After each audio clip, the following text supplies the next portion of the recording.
దాసోహం గురుదేవానాం ఉత్తమజ్ఞానదాయినాం వాత్సల్యపరిపూర్ణానాం అన్వహం హితభాషిణాం. శ్రీరామో మమ దేవతా రఘువరం రామం భజే ధార్మికం. రామేణ ప్రతిమేన సర్వజగతి సంవర్ధతే రాజతే. రామాయైవ నమోస్తు మే మన ఇదం రామాన్నగచ్చేద్బహిః. రామస్యాహం అహం వసామి సతతం రామే హి రామావమా.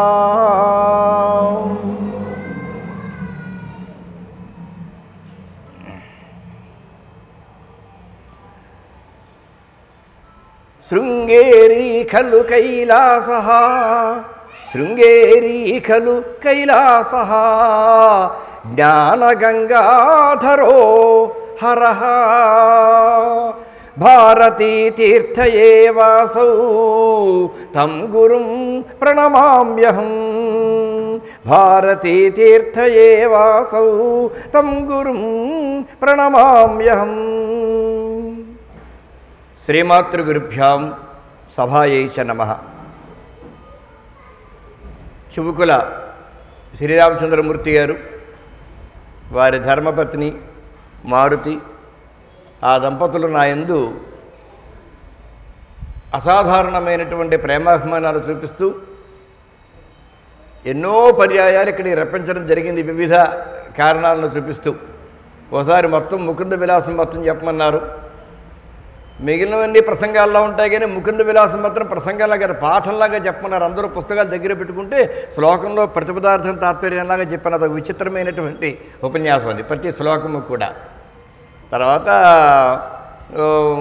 భారతం గురించి ఒకరోజు ఒకసారి ప్రస్తావన చేయడం జరిగింది. ఇలా అప్పుడప్పుడు నన్ను రప్పిస్తూ ఉన్నారు. ఇప్పుడు ప్రధానంగా రామాయణం 9 రోజులు, భాగవతం అయితే సప్తాహం అనే సంప్రదాయంగా రామాయణానికి రామాయణ మహాత్మ్యం అని మనకు ఒకటి ఉంది స్కంద పురాణంలో, స్కాందము. అందులో నవాహనికమే చెప్పారు. అది కూడా చైత్రమాసం ప్రతిపత్తు అంటే ఇవాళ ఉగాదితో ఆరంభించి 9 రోజులు కానీ, కార్తీక మాసం ప్రతిపత్తు అంటే పాడ్యమి ఆరంభించి నవమి దాకా ఆ 9 రోజులు కానీ, లేదా మాఘమాసం పాడ్యమి నాడు ఆరంభించి 9 రోజులు నవమి దాకా 9 రోజులు కానీ, ఇలాగే 3 కూడా ఏదైనా నవాహనికం చేస్తే చాలా శ్రేష్టము అని మనకి ఆ మాహాత్మ్యంలో స్పష్టంగా చెప్పడం జరిగింది. అందున చైత్రశుద్ధ నవమి నాడు ప్రారంభం చేసిన నవమితో చైత్రశుద్ధ ప్రతిపత్తు నాడు అంటే పాడ్యమి నాడు ప్రారంభం చేసి నవమితో పూర్తి చేయడం అనేది చాలా చాలా విశిష్టమైనది. ఎందుకంటే చైత్రశుద్ధ ప్రతిపత్తి అనేది మనకి ఉగాది ప్రారంభమవుతోంది, అంటే ఉగాదితో ఆరంభించడం. ఉగాది అంటే చాలా చాలా గొప్పదండి అది. ఇప్పుడు కాలం మారడానికి ఒక హద్దోడు పెట్టారు, ఇక్కడి నుంచి ఇంతవరకు ఒక కొలత, మళ్ళీ కొలత మారుతోంది అని. ఇది చైత్రమాసం. కొంతమంది డిసెంబర్ 31 సంవత్సరం పూర్తవుతుంది, మళ్ళీ జనవరి 1తో మొదలవుతుంది అని దేశాలన్నీ కూడా ఆ పద్ధతిని పాటిస్తున్నాయి.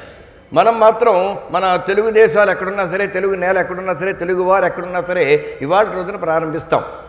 దానికి దీనికి చాలా తేడా ఉంది. డిసెంబర్ తర్వాత జనవరి వస్తే ఒక్కసారిగా కాలంలో ఎటువంటి మార్పు ఉండదు. డిసెంబర్ ఎలా ఉంటుందో జనవరి కూడా అలాగే ఉంటుంది. కానీ ఫాల్గుణ మాసం వెళ్ళి చైత్రమాసం రాగానే శిశిర ఋతువు వెళ్ళి ఆకురాలు కాలం ఆగిపోయి కొత్తగా చిగురు తొడగడం అనేది ప్రారంభిస్తుంది చైత్రమాసంలో.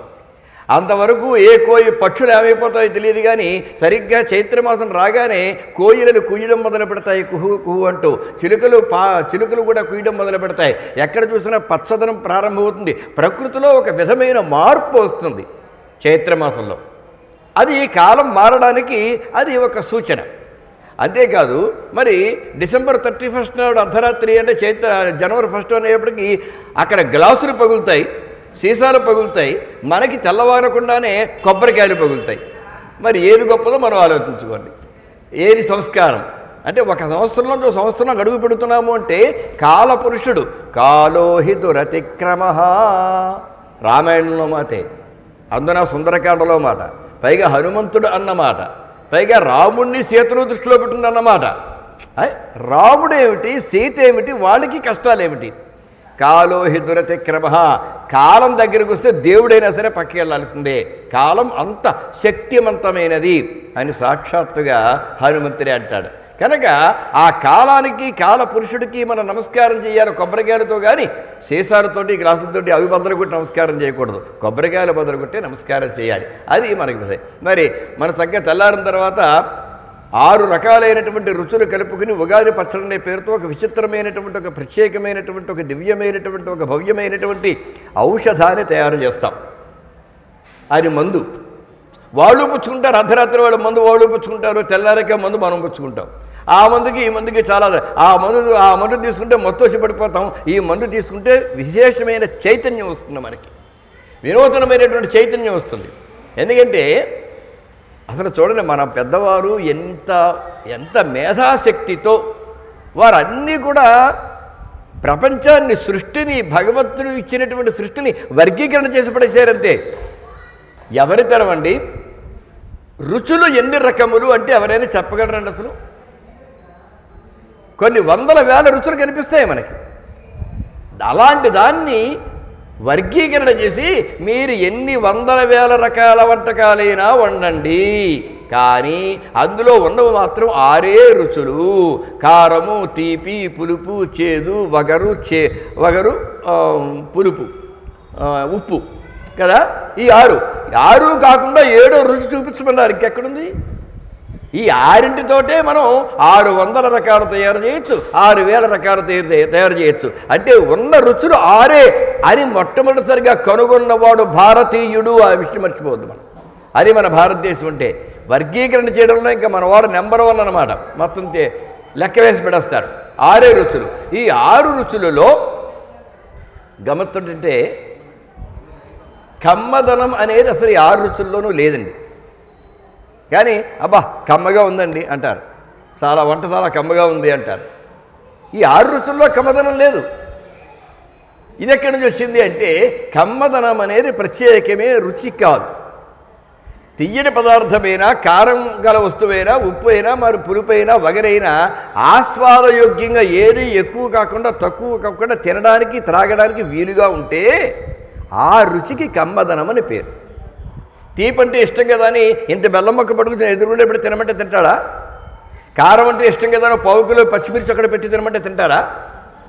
మరి ఉప్పు లేదే రుచే లేదు, ఇంత ఉప్పు నోట్లో వేస్తే తింటారా? ఏ రుచి సాక్షాత్తుగా మనం తినలేం. కానీ కొన్ని రకములు 2, 3, 4, 5, 6 రకాల రుచులు కలుపుకుంటే అవన్నీ కలిపి ఏర్పడే కొత్త రుచి ఉంటుంది, దానికి కమ్మతనం అని పేరు. అందుకని చూడండి, బూర్లు అంటాం, అందులో బెల్లం ఉంటుంది, అదొకటే తీపి. మిగతా మళ్ళీ రకరకాల పిండిలు కలుపుతాం, కాస్త ఉప్పు వేస్తాం, కాస్త పిండి కలుపుతాం, ఇవన్నీ చేయడంతో కమ్మదనం వచ్చేస్తుంది దానికి. అది రుచి. అంటే నాయన ఏ ఒక్క రుచిని కూడా మనం సాక్షాత్తుగా ఎలా అనుభవించలేము. 2, 3, 4, 5 రకాలు కలిస్తే మాత్రమే మనకి ఆస్వాదయోగ్యంగా ఎలా ఉంటుందో జీవితంలో అనుభవాలు కూడా అలాగే ఉండాలి. ఒకే రకమైన అనుభవం ఉంటే అసలు జీవితానికి రుచి ఉండదు. అసలు జీవితం మీద విరక్తి వచ్చి ఆత్మహత్యలు చేసుకుంటారు. ఉదాహరణకి ఎవడైనా సుఖాన్ని కోరుకుంటాడు, కష్టాన్ని కోరుకోడు. సరే, మంచి మండు వేసవి కాలం, ఇప్పుడు ఏసీ ఉండాలి కదా, ఏసీ ఉంది, వేసుకున్నావు, 24 గంటలు ఉండగలరేమో ఏసీలో ప్రయత్నం చేయండి. ఏసీ వెయ్యగానే మంచి ఎండలోంచి లోపలికి వచ్చినాడు రాగానే ఆ ఏసీ గదిలో ప్రవేశించగానే అబ్బబ్బా ఎంత హాయిగా ఉందండి, ఎంత సుఖంగా ఉందండి అనిపిస్తుంది. 1 గంట తర్వాత సుఖంలో తేడా వచ్చేస్తుంది. పోనీ మహా అయితే 2 గంటలు తర్వాత కట్టేస్తున్నాం. అంటే సుఖాన్ని కూడా ఎక్కువసేపు మనం అనుభవించలేము. మళ్ళీ కాసేపు ఆ వేడి అనుభవించాలి, ఆ ఎండ బాధ తగలాలి శరీరానికి. తగిలిన తర్వాత మళ్ళీ ఏసీ వేసుకుంటే మళ్ళీ హాయిగా ఉంటుంది.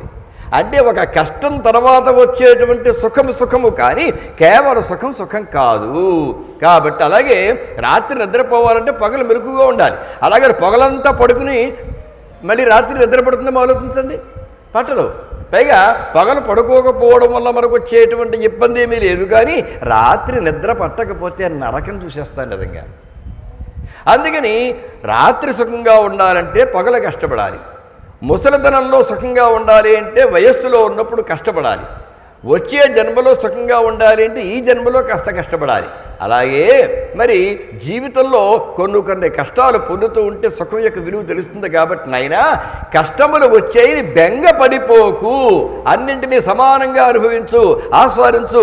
తీపైనా ఒకటే, చేదైనా ఒకటే, ఏం పర్వాలేదు. శుభ్రంగా బెల్లం పెట్టిన కూరైనా తింటాం, లేదా కాకరకాయ వేపుడే కాకరకాయ కూరైనా తింటాం, ఏదైనా పర్వాలేదు. కాకరకాయ కూర కూడా చాలా ఇష్టంగా తింటున్నాంగా మనం, చాలా బోల్డ్ డబ్బులు కొని మరీ తింటున్నాం కదా.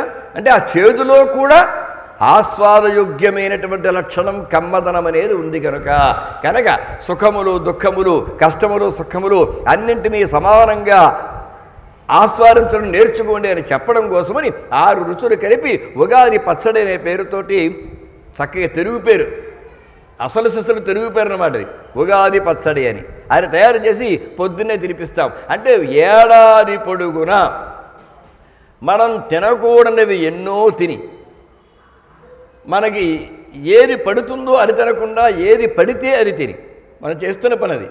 ఏది పడుతుందో అది తినాలి, కానీ ఏది పడితే తినేస్తాం. అలా తినడం వల్ల అకాలాల్లో ఏవోటి తింటూ ఉంటాం. అలా తినడం వల్ల ఈ పొట్ట గర్భగోళం అంతా పాడై ఉంటే ఏడాదికి ఒక్కసారి కాస్త మందు ఒక్క డోసు వేస్తే ఏడాది పొడుక్కి మనం పాడు చేసిన కడుపులో పాడు చేసి పెట్టిన లక్షణం అంతా కూడా విరిగిపోయి మళ్ళీ ఫ్రెష్గా తయారవుతుంది. గర్భగోళం ఫ్రెష్గా తయారవుతుంది. ఆ మందే ఈ మందు, ఈ ఉగాది పచ్చడి ఏడాది ఒక్కసారి తినేది. ఈ ఒక్కరోడు తింటే చాలంతే. ఏదో హోమియోపతిలో మందిస్తుంటారు, ఒక్క డోసులా ఇస్తారు సరిపోతుంది అంటుంటారే, అట్లాగనమాట. అందుకని ఈ ఉగాది పచ్చడి అనేటువంటిది ఒక అద్భుతమైనటువంటి సంస్కారంతో మనకు పుట్టబడినటువంటిది. అటువంటి ఉగాది కనుక ఈ ఉగాది నాడు ప్రారంభించి, అంటే కాలమునకు కాలపురుషుడుకు చేసేటువంటి గొప్ప అర్చన కనుక ఆ అర్చన నాడు రామాయణ పారాయణ ప్రారంభం చేయడం అనేది ఉత్తమోత్తమమైనటువంటి లక్షణం. పైగా అక్కడ పెద్దలు ఎందుకంటే వారు పడే కష్టం చాలా ఎక్కువ అండి. అంటే ఓ రకంగా చెప్పాలంటే ఇక్కడ ఈ సీట్లో గ్లామరు, ఆ సీట్లో గ్రామరు ఉంటుందన్నమాట. అంటే ఒక్క అక్షరం కూడా విడిచిపెట్టకుండా వారు మొత్తం జరిపిస్తారు. 24,000 శ్లోకాలు. నేను అక్కడ ఒక్కొక్క శ్లోకం ఉదాహరిస్తూ మాట్లాడుతూ కథ నేను మీకు చెప్పేస్తాను. ఆ శ్లోకాలే చెప్పేస్తే మేము శ్లోకాలు పాడేయచ్చు, కానీ మీకు అర్థం కాదు కదా, మీరు కూర్చోలేరు. కాసేపు కూర్చుని నెమ్మదిగా లేచి పెడతారు. మీకు అర్థం అవ్వడం కోసం తెలుగులో వచనంలో నేను మాట్లాడతాను. రాముడికి అర్థం అవ్వడం కోసమని, సమాజానికి శ్రేయస్సు కలగడం కోసమని ఆయన ఒక్క అక్షరం కూడా విడిచిపెట్టకుండా 24,000 శ్లోకాలు పొద్దున్న 3 గంటలు, సాయంత్రం వారిష్టం ఎంతసేపైనా కూర్చుని 9 రోజులు వారు పూర్తి చేస్తారు. మహానుభావులు ఆయనకి నమస్కారం చేస్తే రాముడికి నమస్కారం చేసినట్టే అనుమానం. ఒక్క సుందరకాండ పారాయణ చేస్తేనే చాలా గొప్ప అంటారే, రామాయణం మొత్తం పారాయణ చేస్తేనండి. అసలు పారాయణ అనేది మొట్టమొదటి పుట్టింది ఇక్కడే, సుందరకాండ ప్రారంభం, రామాయణ పారాయణ. ఆ తర్వాత భాగవతానికి పారాయణ, మళ్ళీ భారతానికి పెద్ద పారాయణ ఉంటుంది. అందులో ఉంటే అందులో ఉన్న భగవద్గీతకి పారాయణ ఉంటుంది, అందులో ఉన్న విష్ణు సహస్రానికి పారాయణ ఉంటుంది. కానీ మొత్తం భారతం పారాయణ చేయుట అనేది ఎక్కడా జరగలేదు. ఎందుకంటే 1,25,000 శ్లోకాలు ఎవరి తరం పారాయణ చేయడం అది జరిగే పని కాదు. దానివల్ల ప్రయోజనము లేదు. ఎందుకంటే రామాయణం కేవలం ధర్మము, భాగవతం కేవలం భక్తి. ఇందులో రామాయణం అంటే సత్యము ధర్మమే, భాగవతం అంటే భక్తే. భారతం అనేప్పుడు అన్నీ ఇంకా మసాలా కూర లాంటిది అనమాట. ఇంకా అన్ని రకాలు వచ్చేస్తాయి అందులో. ఇంకా ఎన్ని రకాల యుక్తులు ఉంటాయి, కుయుక్తులు ఉంటాయి, పై ఎత్తులుంటాయి, పై ఎత్తులుంటాయి. అబ్బో పెద్ద గందరగోళం. అందుకనే వ్యాస మహర్షి భారతం రాసిన తర్వాత మానసికంగా అశాంతిని పొందేట. రాసినటువంటి వ్యాస మహర్షి మానసికంగా అశాంతిని పొందితే అప్పుడు నాయన నీ అశాంతి పోవాలంటే భాగవతం రాయి, అప్పుడు నీకు అశాంతి పోతుంది అని నారద మహర్షి చెప్పడం జరిగింది. అప్పుడు భాగవతం ఆయన రాయడం జరిగింది ఆయన. కానీ రామాయణం రాయడం వల్ల వాల్మీకి మహర్షికి ఎటువంటి మానసికమైన అశాంతి కలగలేదు. భాగవతం ఎలాగూ మందుగానే రాశాడు ఆయన. రామాయణం వల్ల రామాయణం రాసి వాల్మీకి ఎటువంటి గందరగోళం రాలేదు. అది రామాయణం యొక్క లక్షణం. అంటే ఒక నారదుడు లేకపోతే భాగవతం లేదు, ఒక నారదుడు లేకపోతే రామాయణం లేదు. రామాయణాన్ని లోకానికి అందించిన వాడు వాల్మీకి అనుకుంటున్నామే. ఆ వాల్మీకి ఒక గురువు ఉన్నాడు. ఆ గురువు ఉపదేశించాడు రామాయణాన్ని. ఎవరా గురువు? నారద మహర్షి. నారద మహర్షి వాల్మీకి రామాయణాన్ని ఉపదేశిస్తే, అంటే మనం అంటే కథ చెబితే అంటాం, కానీ మహాగ్రంథాల దగ్గరికి వచ్చేప్పటికీ పెద్దవారు సంప్రదాయజ్ఞులు వారు ఉపదేశించడం అనే అంటారు. భాగవతం ఉపదేశించారండి, రామాయణం ఉపదేశించారండి. ఉపదేశించడమే అంటే ఇంకా అదొక అనుష్ఠానంలో పెట్టేసుకోవడమే అన్నమాట. ఊరికే సినిమా చూసినట్టుగా కథ వినేసి వెళ్ళిపోవడం కాదు. రామాయణము అంటే ఓ ఆది పురుష సినిమా చూసినట్టు ఉండకూడదు. అది అసలు రామాయణమే కాదు, అదొక పరికమాన కథా విశేషం అంతే. ఇంకది దీన్ని ఏవో ఎలా తీసినా డబ్బులు వచ్చేస్తాయి, ఎలా తీసినా జనాలు వస్తారు, డబ్బులు ఇస్తారు, అంతే వాళ్ళకి కావాలి. వాళ్ళే చెప్పేస్తారన్నమాట. మేమే ప్రామాణికంగా తీయలేదు, కమర్షియల్గా తీసాం, మీ ఇష్టంలో చూడండి లేదా మానేయండి అని చిన్న పారాగ్రాఫ్ పెడతారు. అది చదివే లోపల దాటిపోతుంది, అది మనం ఉండదు, కథ మాత్రం చూస్తూ ఉంటాం. ఏవో ఉంటాయి దాన్ని అంటే అది గబ్బిలాల రామాయణం. అది సరే బాగానండి. అసలు సస్సులు రామాయణం.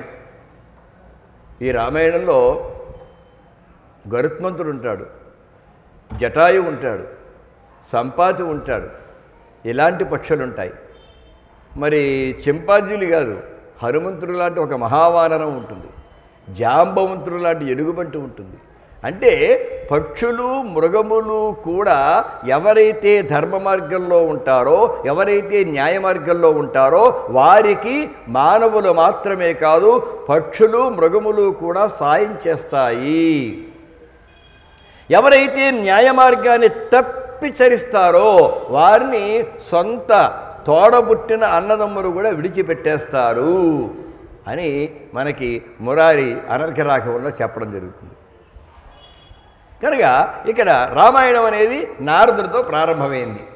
ఎలా ప్రారంభమైంది? తపస్వాధ్యాయ నిరతం తపస్వీ వాగ్విదాంబరం నారదం పరిపప్రచ్ఛ వాల్మీకి మునిపుంగవం. ఇది రామాయణానికి మొదటి శ్లోకము. చాలామంది అంటారు, అనుకుంటారు మానుషార ప్రతిష్టాంతం అనేది మొదటి శ్లోకము అని. అది రామాయణానికి మొదటి శ్లోకము కాదు, వాల్మీకి మహర్షి నోట వచ్చినటువంటి మొదటి శ్లోకం.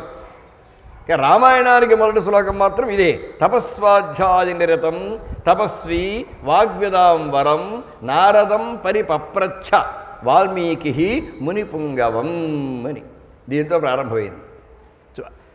వాల్మీకి మహర్షి కంటే మన జాతి మొత్తం రుణపడి ఉందండి. భాషా సంక్రాంత రుణంబు తీర్పగలదా అంటారు విశ్వనారాయణ గారు.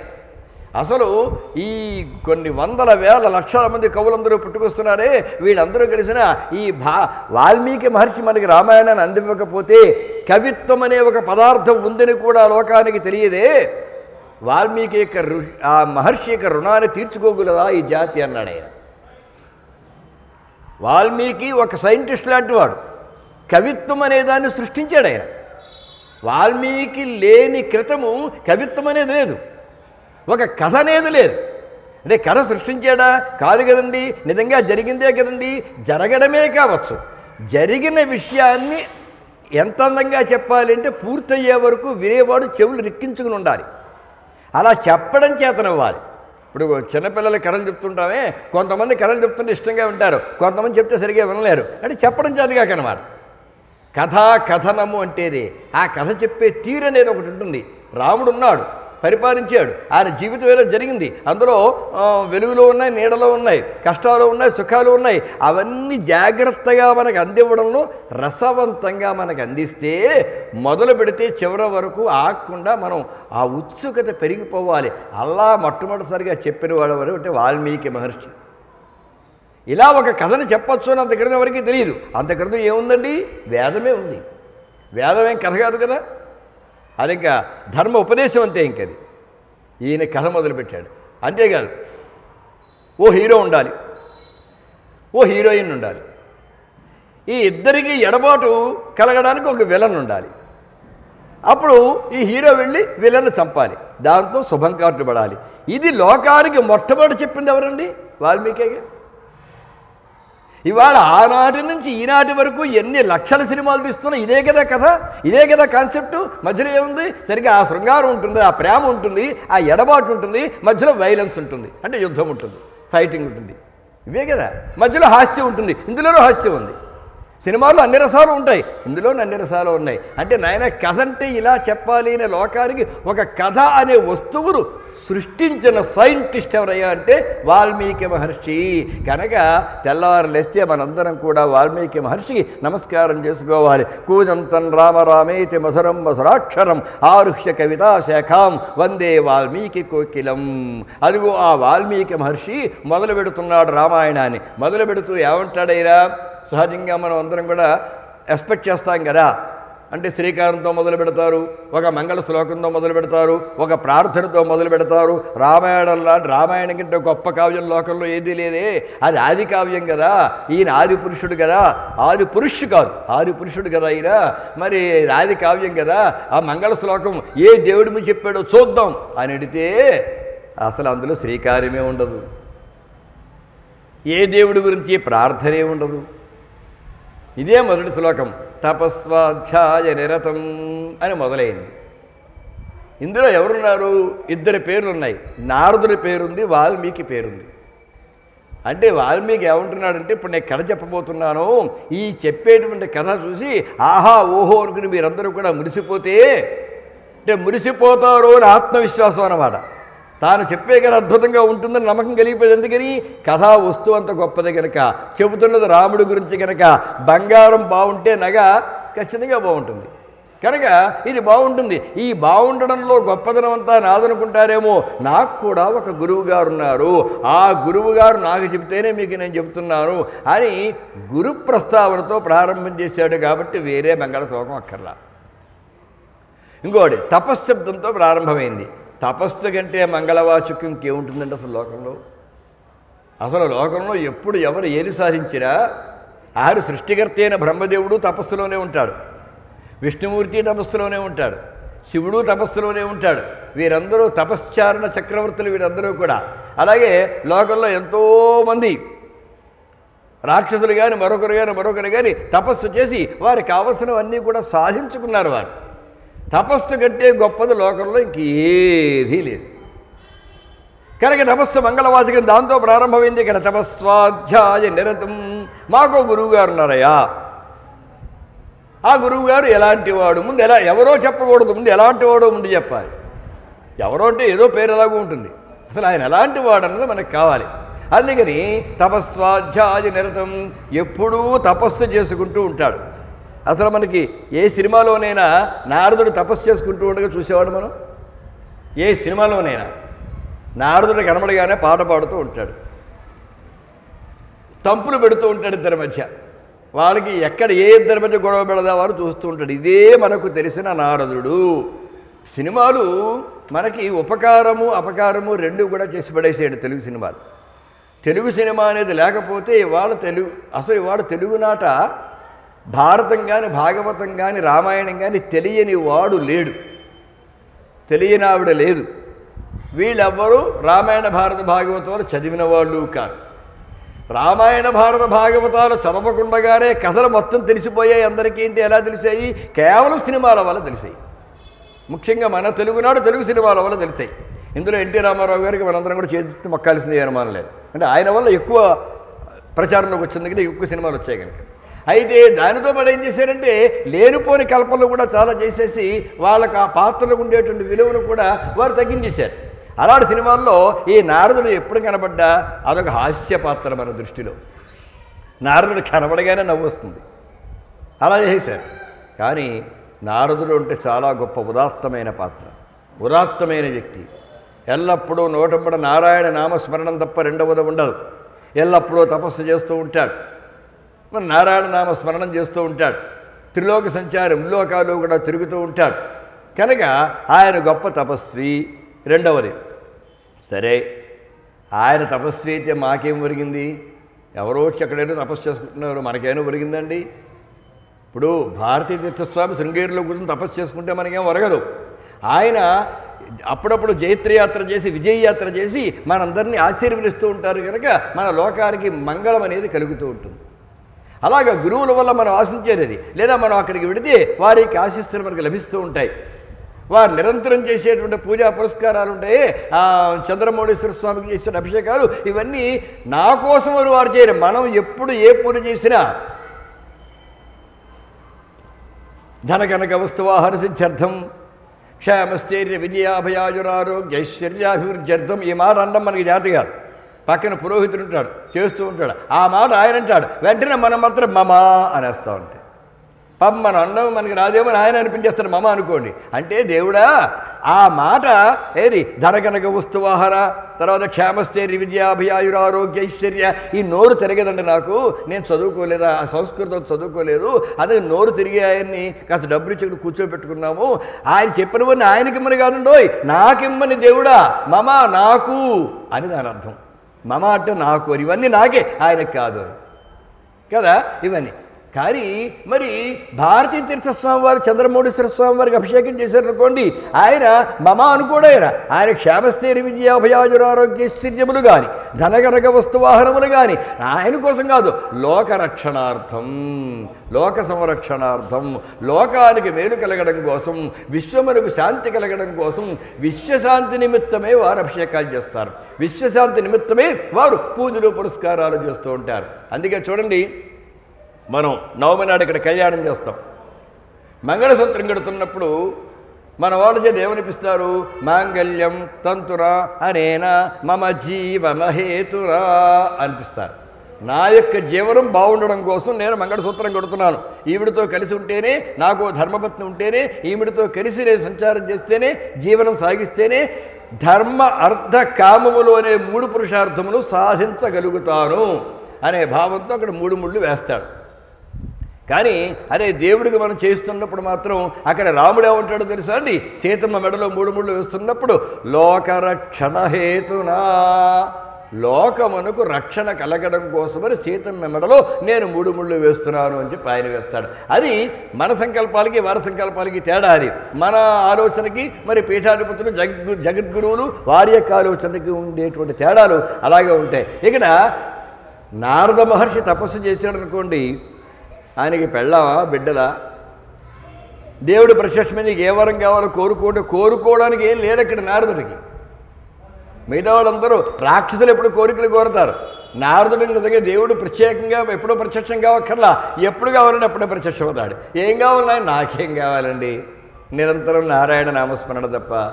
కోరికలు లేనటువంటి తపస్సు ఎవరైనా చేస్తారా అంటే లోకంలో నారదుడు మొదటివాడు. తపస్సు చేస్తే సరిపోలా, స్వాధ్యాయ నిరతం, ఎల్లప్పుడూ వేదం చదువుతూనే ఉండాలి. వేదో నిత్యమధీయతాం అంటారు శంకరాచార్యుల వారు. నిత్యము వేదం చదవాలండి. నిత్యం అన్నాడు ఇక్కడ, వేద అధీయతాం అలా. వేదం చదవండి అంటే అన్నారు అనుకోండి, ఎప్పుడో ఏడాదికి ఒకసారి శ్రావణ మాసం వస్తుంది, ఆ వేద పండితులు వస్తూ ఉంటారు, మనం వేదం వింటూ ఉంటాం, సరిపోతుంది. అలా కాదుగా, నిత్యమధీయతాం, అనునిత్యము కూడా వేదం చదవవలసిందే. శంకరాచార్యులు వారు చెప్పారు, బాగానే ఉంది. మరి నిత్యం చదవడం మన వల్ల ఎలా అవుతుంది? అసలు మనకి చదవడమే మన వల్ల కాదు, మనం వేదం చదవలా. మనలో వేదం చదువుకున్న ఎంతమంది ఉంటారు? వేదం చదవడం అంటే ఇది ఏమైనా ఎక్కాల పుస్తకం చదవడం లాంటిదా? 2 ఒక్కోసారి గురువు గారు చెప్పేస్తే తర్వాత వీడు బట్టి పెట్టాడు, అలా కుదరదు. అక్కడ 2 ఎక్కని తెలిసాక 3 ఎక్కి వీడు సొంతంగా చదివేసుకోవచ్చు. అలా కాదు. వేదం 10 ఏళ్ల లోపు వయసు వచ్చేటప్పటికే వేదం చదువుకోవడానికి పంపేస్తారు పిల్లల్ని. పంపేస్తే ఒక 12 సంవత్సరముల పాటు పిక్క వేసి చదువుతారండి వేదం. గురువుగారు చెప్పాలి, ఈయన వినాలి. గురువుగారు చెప్పాలి, ఈయన వినాలి. దాన్ని బట్టి 2 సార్లు అనాలి. ఓం గణానాన్త్వా అని అనగానే ఓం గణానాన్త్వా ఓం గణానాన్త్వా 2 సార్లు అంటాడు. అలాగే దాన్ని సంత చెప్పడం అంటారు. ఇలా మొత్తం వేదం అంతా చదవాల్సిందే. పైగా మనం చదివేటువంటి చదువులు బీటెక్లు కానీ, ఎంటెక్లు కానీ, ఎంబీబీఎస్లు కానీ, మరొకటి కానీ 100కి 35 మార్కులు వస్తే పాస్ అయిపోయినట్టే. 60 మార్కులు వస్తే ఫస్ట్ క్లాస్ వచ్చినట్టు. 80 మార్కులు వస్తే డిస్టింక్షన్ వచ్చినట్టు. బాగానే ఉంది. 90 మార్క్స్ వస్తే అబ్బో బ్రహ్మాండమైన ర్యాంక్ అండి అని పిలిచి కావలసిందో నీకు ఉద్యోగం ఇచ్చేస్తున్నావు అబ్బాయి, ఎక్కడ కావాలో చెప్పి అక్కడ ఇస్తూ ఉంటారు. 190 మార్కులు అంటే ఎలా కూడా చాలా సంతోషం. చదివింది వైద్య శాస్త్రం, 190 మార్కులు వచ్చాయి. అబ్బబ్బా ఏం చదివాడండి అనుకుంటారు అందరూ. ఇప్పుడు వైద్యం ప్రాక్టీస్ మొదలుపెట్టాడు. మొదలుపెట్టిన తర్వాత 90 మార్కుల జ్ఞానం వాడుకుంది, 10 మార్కుల జ్ఞానం లేదు. ఆ 10 మార్కులకు సంబంధించిన రోగంతో కూడా పేషెంట్ వచ్చాడు, ఏం చేస్తాడు?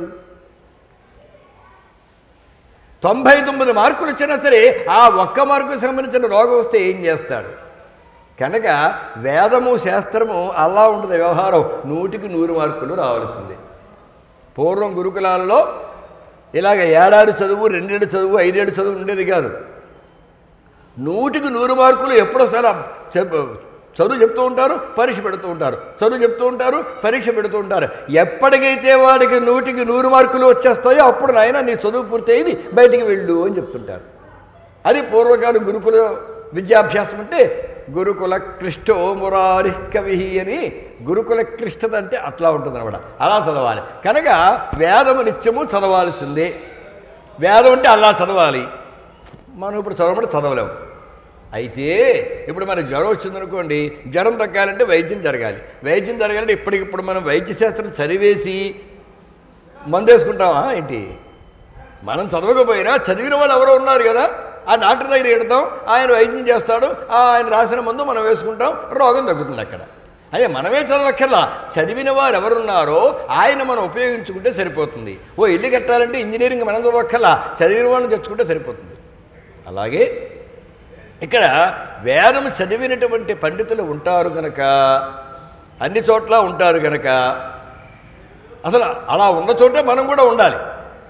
రోజు ఏదో ఒక సమయంలో ఎక్కడో ఏదో ఒక గుళ్ళోకి వెళ్ళి, లేదా వేద పండితుల ఇంటికి వెళ్ళి, లేదా ఒక మఠానికి వెళ్ళి ఎవరు వేదం చదువుతుంటే కాసేపు విని వచ్చుట అలవాటు చేసుకోవాలి. ఇది మన సంస్కారం పెంచేటువంటి అలవాటు. ఎక్కడో ఒకటి వేదం వినపడకుండా ఉండదు కదా, ఎక్కడో ఒకటి చదువుతారు. ఎక్కడ చదువుతారో చూసుకుని రోజు ఒకటికి వెళ్ళాం, 4 ముక్కలు మన చెవిని పెడితే మన జన్మ ధన్యమవుతుంది. అది వేదో నిత్యమధీయతాం అంటే దాని అర్థం అది. నువ్వు చదవలేకపోయినా ఎవరైనా చదువుతుంటే వినవయ్యా నాయనా అని. కనుక తపస్వాధ్యాయ నిరతం, నారదుడు నిరంతరం వేదం చదువుతూనే ఉంటాడట. ఎప్పటికి కూడా వేద పండితులు చదివేశాం కదా, డిగ్రీ వచ్చేసింది, అందరూ కూడా డిగ్రీలు ఉంటాయి. డిగ్రీ వచ్చేసిందిగా ఇంకా చాలు అని ఊరుకోరండి, నిత్యము చదువుతూనే ఉంటారు వాళ్ళు. ఇక వేద ప్రవచనాలు వేదం అభ్యాసం, పఠనం నిరంతరం చేస్తూనే ఉంటారు. వేదం నారదుడు కూడా అలాంటి వాడు. వేదం నిత్యం జరుగుతూ ఉండాలి. తపస్వాధ్యాయ నిరతం. సరే అవయా మంచి తపస్వి, వేదం బాగా చదువుకుని రోజు వేదం చదువుతాడు. కానీ మాకేంటి ఉపయోగం? ఆయన మహాజ్ఞాని అయితే 4 మొక్కలు మాకు చెబితే అది మేము విని మా జీవితాన్ని సంస్కరించుకుంటాం. అవతల వారికి అర్థమయ్యేలాగా చక్కగా అరటిపండు ఒలిచి చేతికి ఇచ్చేంత నోట్లో పెట్టినంత జాగ్రత్తగా చెప్పే శక్తి కూడా ఉండాలి. అదే వాగ్విదాం వరం. వాగ్వేత్తలలో శ్రేష్ఠుడు కావాలి. అంటే వాక్కు తెలియాలి, ఇది అవతల వారికి అందించాలి.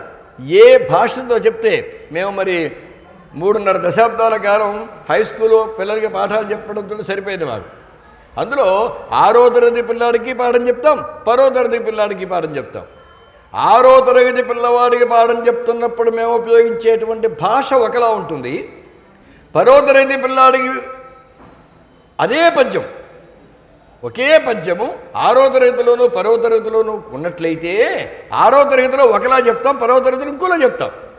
దానికి ప్రత్యేకమైన ట్రైనింగ్ అంటూ ఏమీ ఉండదు. మాకు అలా అలవాటు, ఎలా చెప్తే అవతల వాళ్ళకి అర్థమవుతుందో అలా చెప్తాం. అలాగా అవతల వారికి అర్థమయ్యే విధముగా చెప్పడం చేతనైనటువంటి గొప్ప వాగ్మి అంటే వక్త కూడా అయ్యుండాలి. వాగ్విదాంబరం. వాగ్వేత్తలలో శ్రేష్ఠుడెవరు? నారదుడు. నారదుడు చెబితేనండి ఎలాంటి వాళ్ళకైనా ఎలాంటి విషయమైనా అర్థమై తీరాలట. అంత గొప్ప బోధకుడు ఆయన. మా గురువుగారు ఉండేవారు, పొడగట్లపల్లి కళాశాల ప్రిన్సిపాల్ శ్రీపాద లక్ష్మీనారాయణ శాస్త్రి గారిని, మహామహోపాధ్యాయ. ఇక మా పొడగట్లపల్లి అమ్మాయి మా మారుతి, అల్లుడు మా పొడగట్లపల్లి అల్లుడు గారు మా మూర్తి గారు, చివుకుల శ్రీరామచంద్రమూర్తి గారు. మరి నేను వారి అంట్లోనే, ఆ అమ్మాయి వాళ్ళ నాన్నగారు కిరణం గారు, పొడగట్లపల్లిలో కిరణం గారు అంటే అదొక ల్యాండ్ మార్క్ అనమాట. ఆ ఊరికి అంటే కొన్ని పేర్లు ఆ ఊళ్ళో ఆ పేరు చెప్తే ఎవరైనా చెప్పేస్తారు కదా, అలాంటి పేర్లు ఆయన ఒకరు కిరణం గారు. ఆ కిరణం గారు పల్లాతోడ అని ఎవరినైనా చెప్తారు. ఆ ఇంట్లో నేను అద్దెకుండి చదువుకున్నాను. అది ఆ కిరణం గారు అమ్మాయి అప్పుడు చిన్న బుల్లి పిల్ల. మేము కాలేజీ స్టూడెంట్ని, ఈ అమ్మాయి ఎలిమెంటరీ స్కూల్ అని చదువుతుండేది అనమాట. సరే, అక్కడ మా కళాశాల అధ్యక్షులు అంటే ప్రిన్సిపాల్, సంస్కృత కళాశాల దాని ప్రిన్సిపాల్ గారు మహామహోపాధ్యాయ శ్రీపాద లక్ష్మీనారాయణ శాస్త్రి గారు. ఆయన ప్రిన్సిపాల్ అండి. కళాశాలలో 10th క్లాస్ పేసందరూ కళాశాలకు అడిగట్టగానే ప్రిన్సిపాల్ గారు చూస్తే నాకు మతి లేదు. నిలువున నీరేపి నేను ప్రిన్సిపాలా? ఎందుకంటే ప్రిన్సిపాల్ అంటే ప్యాంట్ వేసుకుంటారు, షర్ట్ వేసుకుంటారు, ఇన్సర్ట్ చేసుకుంటారు, షూ వేసుకుంటారు, టై పెట్టుకోవాలి, కొంచెం ఆ లెవెల్ కనిపిస్తుంది అనుకున్నాను. ఆయన ఎలా ఉన్నారు? మోకాళ్ళకి దిగువ వరకు పంచికట్టున్న చిన్న అంగవస్తున్నాడు, పంచి పెద్ద రిచ్గా కూడా పంచికట్టున్నాడు, పైన కడువ కప్పుకున్నారు. కాలేజీకి వస్తారు, కాలేజీ సీట్లో ప్రిన్సిపాల్ సీట్లో కూర్చున్నాడు ఆయన. ఇదేంటి చొక్కా కూడా తొడుక్కోకుండా ప్రిన్సిపాల్ సీట్లో కూర్చొని మొత్తం సర్వీస్ అంతా పూర్తి చేసిన మొనగాడు ఎవడైనా ఉన్నాడంటే శ్రీపాద లక్ష్మీనారాయణ శాస్త్రి గారు ఒక్కరేనండి. ఎవరైనా అంత ధైర్యం ఉంటుందా? ఎప్పుడైనా ఎట్టగోనాడు ఆయన ఒక్కరికి ఒక్కరోజు చొక్కా వేసుకున్నారు అంటే ఓ ఇవాళ ఎవరో అధికారి వస్తున్నారన్నమాట, కనుక లాంఛనంగా చొక్కా వేసుకున్నారని మాకు అర్థమైంది. నిజంగా అట్లాగే వస్తూ ఉండేవారు ఆయన. ఆ రోజు అధికారి వచ్చేవారు.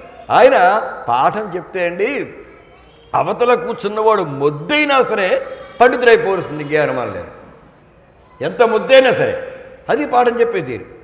అందుకని అలా గొప్పగా పాఠం చెప్పగలగాలి. నేను చెప్పేనే మనిషి ఏమో సన్నగా ఉంటారు, నల్లగా బక్కపలచగా ఉంటారు, నల్లగా ఉంటారు, పెద్ద రూపసి కాదు, పెద్ద ఒడ్డు పొడుగు లేరు, రాహారి అంటే పెద్ద వేషధారం లేదు, ఏమీ లేకపోయినా ఏకంగా 20 మంది లెక్చరర్స్ అండి, అలాగే 200 మంది విద్యార్థులు అందరూ చేతులు కట్టుకుని గడగడగడగలాడి దర్దలాడిపోయేవారు ఆయన దగ్గర లెక్చరర్స్తో సహా. లెక్చరర్స్ ఏమో మంచి తగిన పర్సనాలిటీ, మనం ఊహించే మనం కోరుకునే పర్సనాలిటీ వాళ్ళలో ఉండేది, ఆ వేషధారణ ఉండేది. ఈయనలో ఏమీ లేదు. కానీ ఈయన జరుగుతుంది అంత స్టూడెంట్స్ సరే, లెక్చరర్స్ కూడా ఎలా ఉండేవారు అంతే. సార్ అలాగండి గురువుగారు, మీరు అలా చెప్తే అలాగండి, ఆమె ఇష్టం గురువుగారు, ఇలాగే మాట్లాడేవారు. ఇదేంటి ఇంత పెద్ద పెద్ద వాళ్ళు మహాపండితులు, మళ్ళీ వాళ్ళు మామూలు వాళ్ళు కాదు, వాళ్ళు మహాపండితులు లెక్చరర్స్. ఎంత పండితులు అయ్యండి ఆయన దగ్గర అంతా గడగడలు నడిపోతున్నారు ఏమిటి అంటే, తర్వాత మాకు తెలిసింది ఏమిటంటే, మాకు ఏదైనా సందేహం వచ్చిందనుకోండి పాఠం చెప్తున్నప్పుడు మా లెక్చరర్స్ని అడిగితే వాళ్ళ స్పాట్లో చెప్పలేకపోయారు అనుకోండి, వాళ్ళ దగ్గర మాకు వచ్చిన మరో గొప్ప నిజాయితీ ఏమిటంటే, ఆ కాలేజీలో ఉన్న నిజాయితీ ఏమిటంటే, తెలియదు అని అనకుండా ఏదో మసిపూసి మారేడికాయ చెయ్యకుండా ఇది నాకు తెలియదు అని ఒప్పేసుకుని నేను ప్రిన్సిపాల్ గారిని అడిగి చెప్తాను అనేవారు. ఏమాత్రం మొహమాట పడేవారు గారు, సిగ్గుపడేవారు కాదు. తర్వాత మళ్ళీ మర్నాడు క్లాసుకు వచ్చి అబ్బాయి మీరు అడిగింది ప్రిన్సిపాల్ గారిని అడిగారు, ఆయన ఇలా చెప్పారు సమాధానం అని మళ్ళీ మాకు సమాధానం చెప్పేవారు.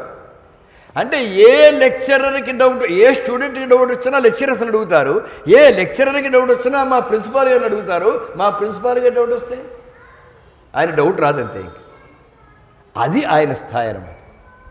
అలాంటి చోట మేము చదువుకున్నాం కనుక ఇలా మీ ముందు ఈ 4 మాటలు మేము మాట్లాడుకుంటున్నాం అంటే, వారు పెట్టిన భిక్ష, ఆ పొడగట్ల బిల్లు ఊరు మాకు పెట్టినటువంటి భిక్ష, చిన్న కుగ్రామం ఇంత చేసి మాకు భిక్ష పెట్టింది, మాకు జీవితాన్ని ఇచ్చింది. అలాగా మరి ఇలా ఉండి ఆయనకి అందరూ ఎందుకు దర్దల్లాడిపోయేవారు? ఆయన వేషం లేకపోయినా, పర్సనాలిటీ లేకపోయినా, ఎందుకంటే పాండిత్యము, అవతల వారికి చెప్పడంలో చేతనైన తనం, ఎలాంటి వాడికైనా అర్థమయ్యేలా చెప్పగలగాలి. పాండిత్యం ఉంటే సరిపోదు, అంత గొప్పవాడు ఆయన. నారద మహర్షి కూడా అలాగా ఇంక అసలు వాగ్విదాంబరహ, ఒక మాట అవతల వాడికి చెప్పాలంటే ఎలాంటి వాడికైనా చెప్పే శక్తి ఉంది. ఏకంగా వాల్మీకి చెప్పాడే, రాముడు కృష్ణుడికి చెప్పాడేనా, సత్యభాముడికి చెప్పాడేనా, రుక్మిణికి చెప్పాడేనా, దుర్యోధనుడికి చెప్పాడేనా, భీష్ముడికి చెప్పాడేనా, అసలు నారదుడు ఎంతోమందికి ఎన్నో చెప్పాడు. ఆయన చెప్తే అర్థం కాలేదన్న విషయం ఉండదు. ఆయన చెప్పిన మాట విననివాడు లోకంలో ఎవడైనా ఉన్నాడా అంటే ఒకే ఒక్కడున్నాడు, వాడు దుర్యోధనుడు, చెడిపోయాడు. మిగతా వాళ్ళందరూ నారదుడు చెప్తే నెత్తికెత్తుకున్న వాళ్ళే కదా. వాగ్విదాంబరం తపస్వి వాగ్విదాంబరం నారదం పరిపప్రచ్ఛ, తపస్వాధ్యాయ నిరతం తపస్వి వాగ్విదాంబరం నారదం పరిపప్రచ్ఛ. అటువంటి నారదుణ్ణి పరిప్రశ్నం చేశాడు. ఇంకో లక్షణం ఉంది, మునిపుంగవం, మునులలో శ్రేష్ఠుడు. ఇదోటి చాలా ముఖ్యమండి. మన దగ్గర పాండిత్యం ఉంది కదా, మనం బాగా చదువుకున్నాం కదా అని దారినమ్మట వెళ్ళేవాడిని ప్రతివాడిని పిలిచి సరా నేను నీకు ఈ విషయం చెప్తాను అని కూర్చోబెట్టి చెప్పేకూడదండి. అవతల వాడికి ఆసక్తి ఉంటేనే చెప్పాలి. నా పృష్ఠ కశ్చిత్ బ్రూయాత్తు, అడగినది ఎవరికి ఏది చెప్పకూడదు అని పెద్దలు చెప్పారు. అడగకుండా చెప్పామనుకోండి, మనం చెప్పిన విషయం చాలా గొప్పది, కానీ వాడు బుర్రకు ఎక్కించుకోడు, దీని విలువ పోతుంది. అందుకని ఎప్పుడూ కూడా అడగలేది ఎవరికి ఏది చెప్పరాదు, దాని విలువలు సరిగా పాటించడం. మరి ఏం చేయాలి? ఎవడైనా ఉత్తముడైనటువంటి శిష్యుడు తన దగ్గరికి వచ్చి పాఠం చెప్పమంటే పాఠం చెప్తాడు, లేదా మౌనంగా ఉంటాడు. అంతేగాని పనికి మాలినటువంటి లోకాభిరామాయణం మాత్రం మాట్లాడు. అది మునీశ్వర లక్షణం. ఏంటంటే మౌనం వహతీతి మౌని లేదా ముని.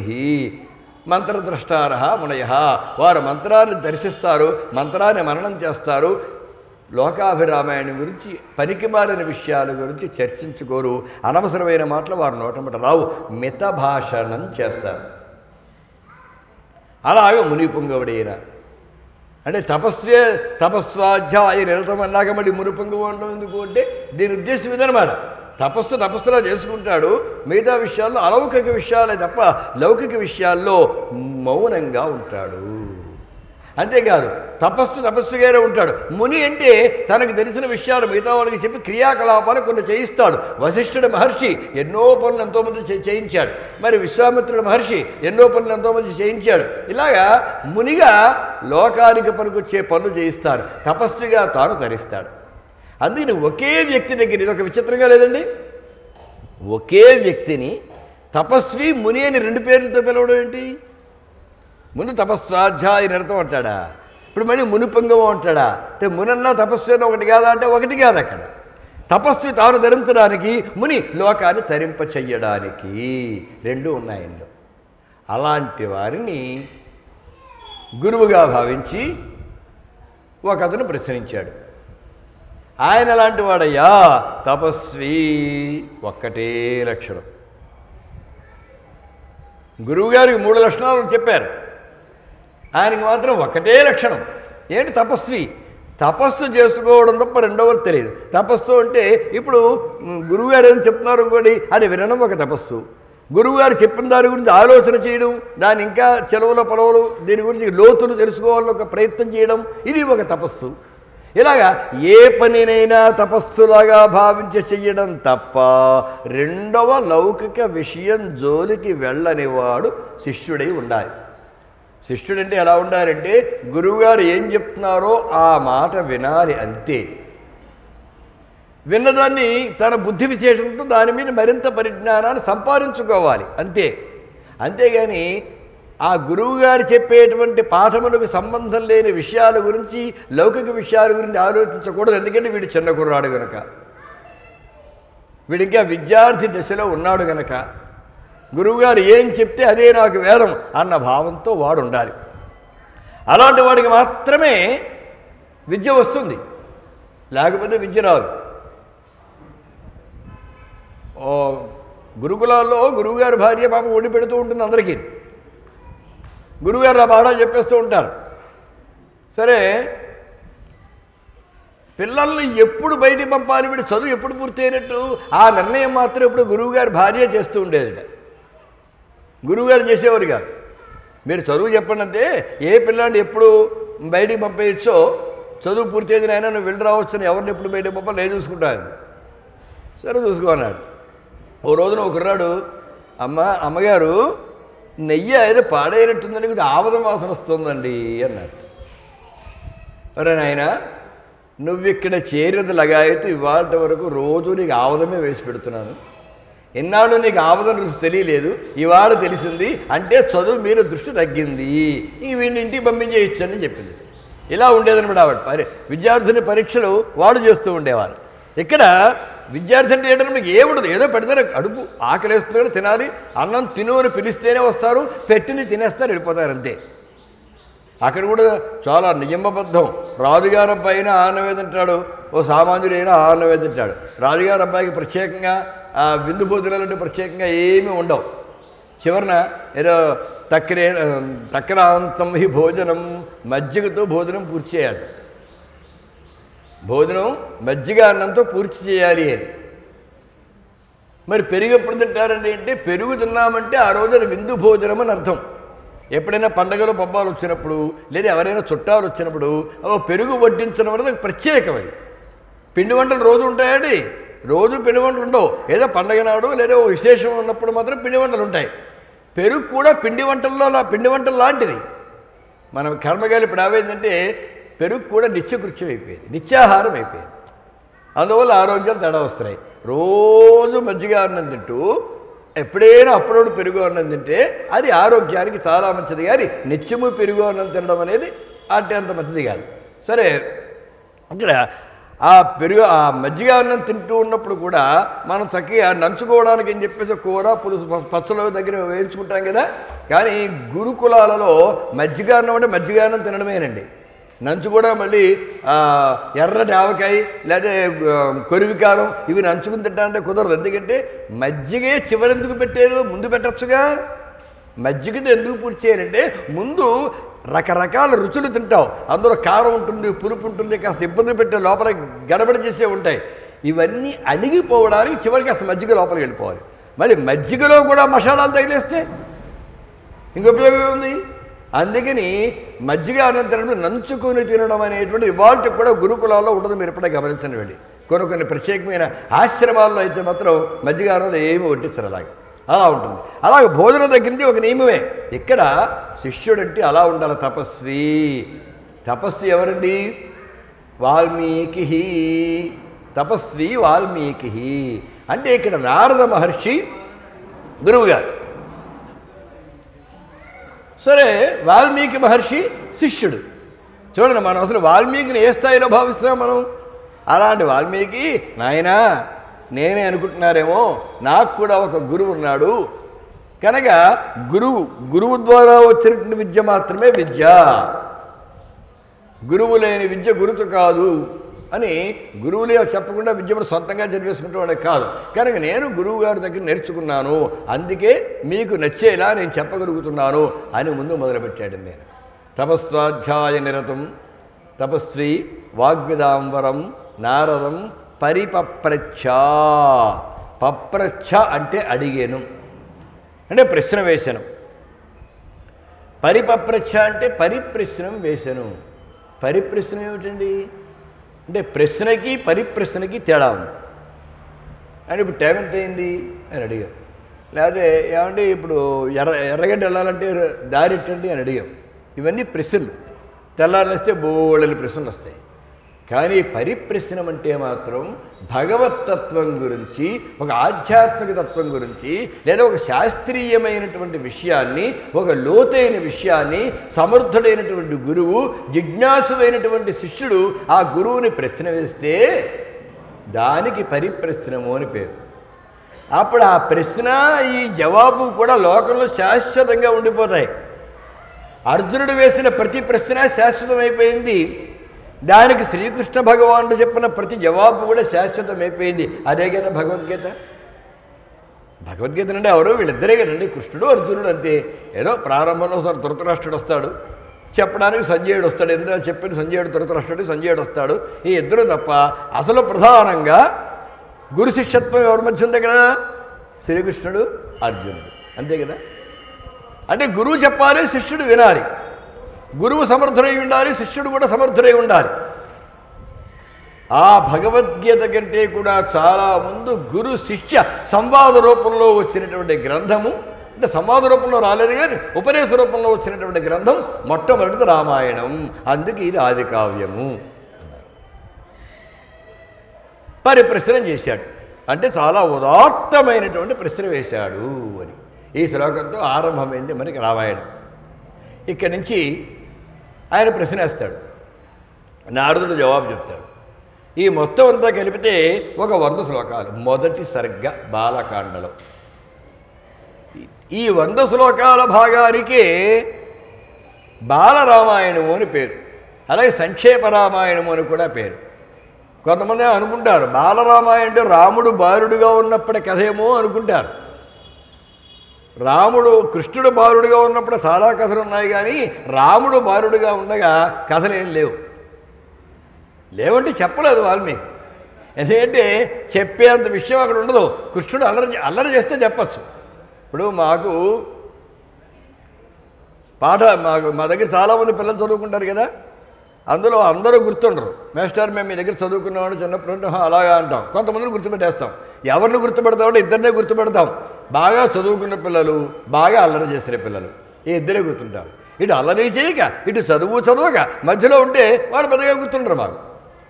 సరే కృష్ణుడు చిన్నప్పటి నుంచి మంచి అల్లరి పిడుగు కదా, ఇంకా అతను పుడుతూనే పూతను లాగేశాడు, ఇంకా పాకుతూనే మధ్య చెట్లు కూల్చేశాడు, ఇంకా పక్కింట్లో కానీ ఎదురింట్లో కానీ వెన్నపూసనే ఉన్నవలేదు, పాలు ఉన్నవలేదు, మధ్యలో ఉన్నవలేదు. అబ్బో అదో పెద్ద రసవధ్యాయం. రాముడి దగ్గరికి వచ్చేటప్పటికి రాముడు మంచి బాలుడు, ఈ మాట ఇంకెవరి విషయంలోనే ఉండదండి, రాముడి విషయంలోనే ఉంటుంది.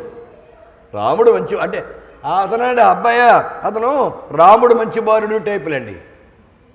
అంటే మంచివాడు అని చెప్పడాన్ని రాముడితోనే పోల్చాలి, అది కూడా బాలుడుగా. రాముడు మంచి బాలుడు టైప్. లేదు భాష మార్చినా సరే రామాయిజే గుడ్ బాయ్, రామాయ పెడతారు. రామ్ అచ్చా లడకా హై, భాష మారిన వ్యక్తి మారడు. రాముడు మంచి బాలుడు, అచ్చా లడక, గుడ్ బాయ్ అంతే. ఇంకా కనుక రాముని బాల్యం గురించి చెప్పడానికి ఏముండదు. 15-16 ఏళ్ళ వయసు వచ్చేంత వరకు రాముడి గురించి మనకి ఏం తెలియదు. అక్కడ మొట్టమొదటి రాముడు మనకు ప్రత్యక్షమయ్యాడు బాలకాండలో. కాబట్టి రాముని బాల్యమును గురించి చెప్పినటువంటిది కాదు. మరేమిటి బాలరామాయణం అంటే బాలుర కొరకు రామాయణము. బాలుడైన రాముని అయనము కాదు. అయనం అంటే కథ అనుకుందాం. రామ అయనము అంటే రాముని కథ. రామా అయనము అన్నాం అనుకోండి, రామ అంటే స్త్రీ, రామాయణంలో స్త్రీ అంటే సీతాదేవి, అంటే సీతాదేవి యొక్క కథ అనర్థం. రామాయణము, రామ అయనము అంటే రాముని కథ, రామాయణము అంటే సీతాదేవి కథ. బాగానే ఉంది. కానీ ఇక్కడ బాలరామాయణం అంటే బాలుల కొరకు రామాయణం, బాలుడైన రాముని యొక్క కథ అని అర్థం కాదు, బాలుల కొరకు చెబుతున్నటువంటి రాముని కథ. ఎందుకోసం అలా చెప్పడం, ఇది కూడా మొట్టమొదటి వాల్మీకే మనకి అందించాడండి ఒక సౌలభ్యాన్ని. మనకి వార్తలు వస్తుంటాయి కదా,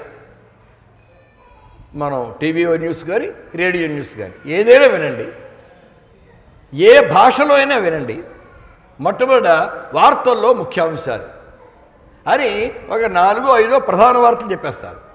ఆ తర్వాత ఆ వార్తల్ని విశ్లేషించుకుంటూ వస్తారు, అంతే కదా. ఏ వార్తలు అంతే, అంటే ముందు డైరెక్ట్గా మొదలుపెట్టి ఒక్కో వార్త వివరంగా లాగరు, వార్తల్లో ముఖ్యాంశాలు అని. ఇతను కూడా ఏం చేశాడంటే రామాయణం 24,000 శ్లోకాలు ఇప్పుడు మొదలు పెడితే ఎప్పటికి పూర్తవుతుంది, ఈ పిల్లవాడికి చిన్నపిల్లలకి కథ ఎప్పటికి తెలుస్తుంది? అంత చదవలేక మధ్యలో మానేస్తే కథ తెలియకుండా పోతుంది రాముడి గురించి. అందుకని సంక్షిప్తంగా రామాయణం రాముడి కథ అంటే ఏమిటో ముందు 100 శ్లోకాలు చెప్పాడంతే. ఇది రామాయణం. ఓ ఇంతేనా అంటే ఇప్పుడు వివరంగా చెప్తున్నాను చూడు అని ముందు 100 శ్లోకాలలో రామాయణం మొత్తము చెప్పి దాన్ని 24,000 శ్లోకాలుగా సాగదీశాడు ఆయన. అదే విధానం వాల్మీకి పెట్టిన భిక్ష, వార్తల్లో ముఖ్యాంశాలు అని వార్తలు చెప్పే విధానం వాల్మీకి నుంచే మనకు అలవాటైంది, లేకపోతే మనకి తెలియదు. కనుక ముందు టూకీగా అంటే కట్టే కొట్టే తెచ్చే అన్నమాట ఒక రామాయణానికే ఉంది. అది చెప్పింది కూడా వాల్మీకే, మనం ఎవరో చెప్తున్నాం అనుకుంటున్నామో కాదు. కట్టే కొట్టే తెచ్చే అంటే ఏమిటనమాట, వారిది కట్టే, రావణుని కొట్టే, సీతను తెచ్చే, అయిపోయింది రామాయణం అంటే. ఇలా రామాయణం చెప్పచ్చు అని లోకానికి ముందుగా చెప్పినవాడు వాల్మీకి మహర్షి. అంటే ఏదైనా అబ్బాయి కథ చెప్పదలుచుకుంటే దాని సారాంశంతో ముందు టూకీగా కథ చెప్పు, పెద్ద కథ చెప్పేట్టయితే అప్పుడు దాన్ని వివరంగా చెప్పు. అంతేగాని నువ్వు మొదటి నుంచి సాగదీసావు అనుకో, వాడు పూర్తిగా వినలేడు, పూర్తి కథ ఎవరికి అర్థం కాదు అని ఇదొక విధానం. కరెక్ట్. సరే, ప్రశ్న వేశాడు. ప్రారంభమే ప్రశ్నతో ప్రారంభమైంది. అన్నీ అంతేనండి. ఇప్పుడు భగవద్గీత ఉందనుకోండి, అది కూడా అంతేగా, అదే ప్రశ్నతోటే ఆరంభమవుతుంది. ఏంటిది? పైగా ప్రశ్న కూడా ఎవరేశారు? అయ్యో భగవద్గీత అంటే ప్రస్థానత్రయంలో ఒకటి, వేదాంతం అంటే 3 గ్రంథాలండి ప్రధానమైనవి. అంటే వేదాంతాన్ని శాస్త్రీయంగా చదవాలి అంటే వేదాంత శాస్త్రములు 3: ఉపనిషత్తులు, బ్రహ్మసూత్రాలు, భగవద్గీత. సరే, ఉపనిషత్తులు చదవడం మన వల్ల కాదు, బ్రహ్మసూత్రాలు కూడా అంత వేళాకోళం ఏం కాదు. తేలికగా చదవగలిగింది ఏదైనా ఉందా అంటే భగవద్గీత మాత్రమే. అబ్బో, అంత ప్రస్థానత్రయంలో ఒకటైనటువంటి భగవద్గీత ఎలా ఆరంభమైందో, ఎంత మంగళంతో ప్రారంభమైందో అనుకుంటే ఒక గుడ్డివాడి ప్రశ్నతో ఆరంభమైందండి. ధృతరాష్ట్ర ఉవాచ భగవానువాచ అని ప్రారంభం అవుతుంది భగవద్గీత. ధృతరాష్ట్రుడు గుడ్డివాడి మాటతో గుడ్డివాడి ప్రశ్నతో ప్రారంభమైంది. అంటే గుడ్డితనం అంటే అజ్ఞానం, తెలియకపోవడమే కదా అజ్ఞానం అంటే. ఏదేమిటో తెలియదు. కళ్ళు తెరుచుంటే ఎదురుండా మీరున్నారో తెలుసు, కళ్ళు మూసుకుంటే మీరున్నారని తెలియదు కదా. మేము అప్పుడప్పుడు టీవీలో టీవీలో ప్రసంగాలు చేస్తుంటావా, మా ఎదురుండా ఎవరుంటాడు, కెమెరామెన్ ఒక్కడే ఉంటాడు కెమెరా పెట్టుకుని, ఇంకెవరు ఉండరు గదిలో. ఎదురుండా కొన్ని వందల మంది వేల మంది వినేస్తున్నారని ఒక భ్రాంతిలో మేము ఉపన్యాసం చెప్పేస్తూ ఉంటాం అంతే. తర్వాత వింటారో అని, తర్వాత వింటారో మాత్రమో మాకు తెలుసా, ఉన్నారని ఒక భ్రాంతి అంతే. అది లేకపోతే మేము చెప్పలేము. అక్కడ కెమెరామెన్ ఒక్కడే ఉన్నాడు అనుకుంటే అటువంటి మాట రాదు. అలా ఎవరూ లేకుండా కూడా ఉపన్యాసాలు చెప్పడానికి అలవాటు టీవీల వల్ల మాకు వచ్చింది. మాకు కూడా మాలాంటి వాళ్ళందరికీ కూడా అలాగే వచ్చింది అనమాట. లేదా పూర్వకాలంలో జనం ఉంటే చెప్తే జనం లేకపోతే ఇన్స్పిరేషన్ రాదండి, ఉత్సాహం రాదండి, చెప్పలేరండి అనేవారు. ఇప్పుడు జనం లేకపోయినా మనం చెప్పగలుగుతున్నాం. ఎవరైనా పిలిచిన ఎవరో ఉంటారు, మూర్తి గారు ఉంటారు కదా, కనీసం ఆ మారుతి ఉంటుంది కదా, ఆ ఇద్దరు కూర్చుంటారు, చెప్పేస్తాం అంతా మేము ఎవరు లేకపోయినా. అలా అలవాటు మాకు టీవీలో టీవీ ఛానల్స్ వల్ల వచ్చింది మాకు. ఇక్కడ ఈ సంక్షిప్తంగా ముందు రామాయణం మొత్తం చెప్పడం కాబట్టి సంక్షిప్తంగా కట్టే కొట్టే తెచ్చి ఎలా చెప్పాలి అని మొట్టమొదటి మనకి వాల్మీకి చెప్పాడంటే అన్నింటికీ మూలభూతం మూలకారకుడు వాల్మీకి మహర్షే. ఇంతకీ ఏమంటున్నాడు, ప్రశ్న వేస్తున్నాడు. ఇక్కడ అన్నాం కదా ధృతరాష్ట్ర వాచ, ఓ గుడ్డివాడి ప్రశ్నతో ప్రారంభమైంది అన్నాం కదా. గుడ్డితనం అంటే అజ్ఞానం అన్నాం కదా. అజ్ఞానే ప్రశ్న వేయాలి, జ్ఞాని ప్రశ్న వేయడం ఎందుకు?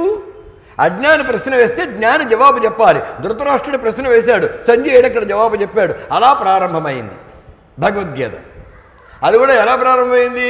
ఏమయ్యా, యుద్ధరంగానికి వచ్చారు కదా, ధర్మక్షేత్రే కురుక్షేత్రే సమవేతాః యుయుత్సవః మామకాః పాండవాశ్చ ఏవ కిం అకుర్వత సంజయ. ఇదే కదా మొదటి శ్లోకం. విడగొట్టి చదివితే అంటే ఏంటి? యుద్ధరంగానికి నా కొడుకులు వచ్చారు, ఆ పాండురాజు కొడుకులు కూడా వచ్చారు కదా, వీళ్ళు ఏం చేశారు యుద్ధరంగంలో అని అడిగాడు. పాండురాజు కొడుకులేటండి, పాండవాశ్చయేవ అంటే పాండవులు కూడా, అంటే పాండురాజు కొడుకులు కూడా వచ్చారుగా. నా కొడుకులు వెళ్ళారు యుద్ధరంగంలోకి, పాండురాజు కొడుకులు కూడా వచ్చారుగా, వీళ్ళు ఏం చేశారు? కనీసం నా కొడుకులు అనలేకపోయారు, నా తమ్ముడు కొడుకులు అని కూడా అనలేకపోయాడు. పేరు పెట్టి పాండురాజు కొడుకులు అన్నాడు. అంటే నా కొడుకులు వేరు వాళ్ళు వేరు అనే భేదభావంతో భగవద్గీత ప్రారంభమైంది. తర్వాత అర్జునుడు వచ్చాడు రంగంలోకి. సేనయో ఉభయో మధ్యే రథం స్థాపయమే అచ్యుత. ఓ అచ్యుతుడా, నా రథాన్ని రెండు సేనలకి మధ్యలో నిలిపోయా అన్నాడు. నిలిపాడు. అందరినీ చూశాడు. ధనుర్బాణాలు వదిలేశాడు. ఇదేమిటయ్యా? ఏమిటయ్యా అంటే ఏం చెప్పను? ఇప్పుడు నేను ఎవరిని చంపాలి? మా తండ్రుల, మా తాతల, మా అన్నల, మా తమ్ముళ్ళ, మరి మా మామల, మా గురువుల, మా పిల్లల, వీళ్ళందరినీ చంపకపోతే వచ్చిన నష్టం ఏంటి? వీళ్ళందరినీ చంపి ఆ నెత్తుని కూడా తినకపోతే వచ్చిన నష్టం ఏంటి? అసలు రాజ్యం లేకపోతే వచ్చిన నష్టం ఏంటి? నాకు రాజ్యం వద్దు, గీజ్యం వద్దు, నేను వెళ్ళిపోతున్నాను, వీళ్ళందరినీ చంపి ఆ రాజ్యం నేను ఏరుకోను అని చెప్పేసి ధనుర్బాణాలు వదిలేశాడు.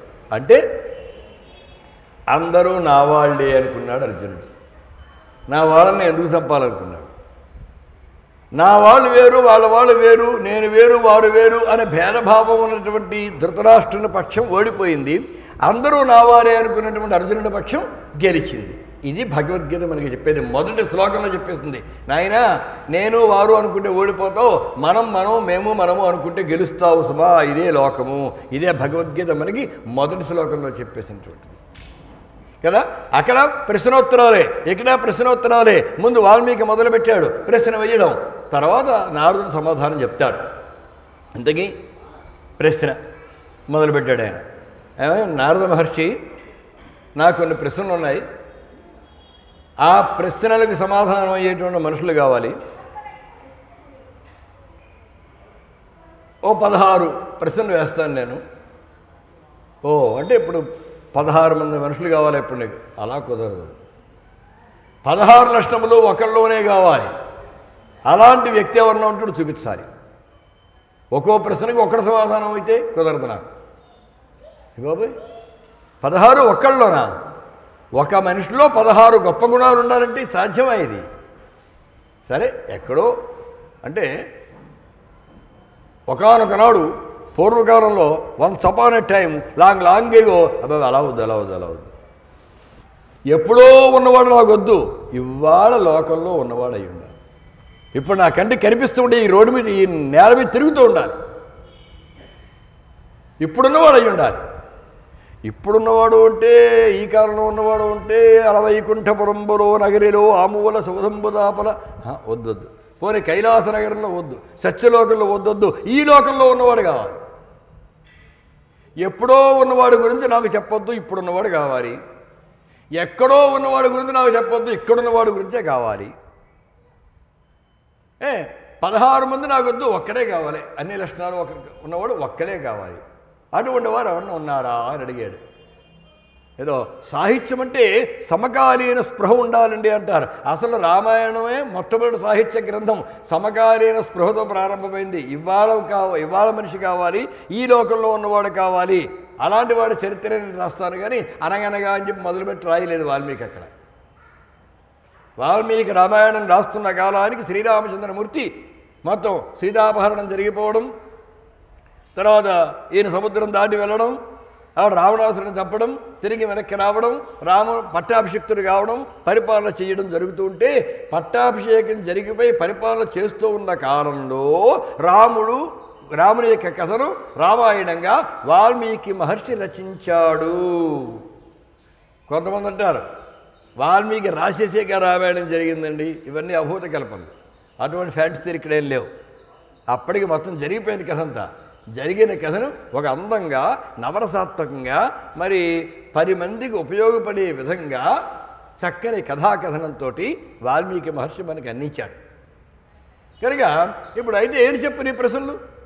ఇదేదో కొంచెం కష్టంగానే ఉంది.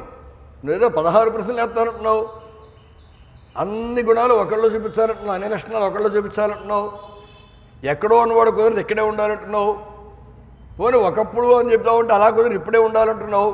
అసలు నీ ప్రశ్న ఏంటో చూద్దాం, దాన్ని బట్టి ఆలోచిస్తా అన్నాడు.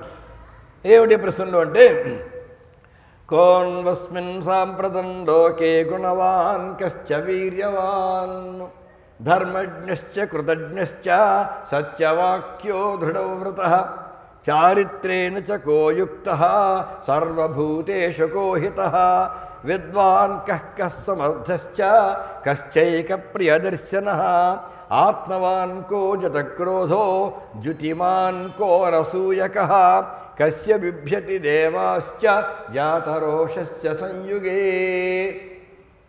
ఇది ఆయన వేసిన ప్రశ్నలు. మొత్తం 16 ప్రశ్నలు ఇవి.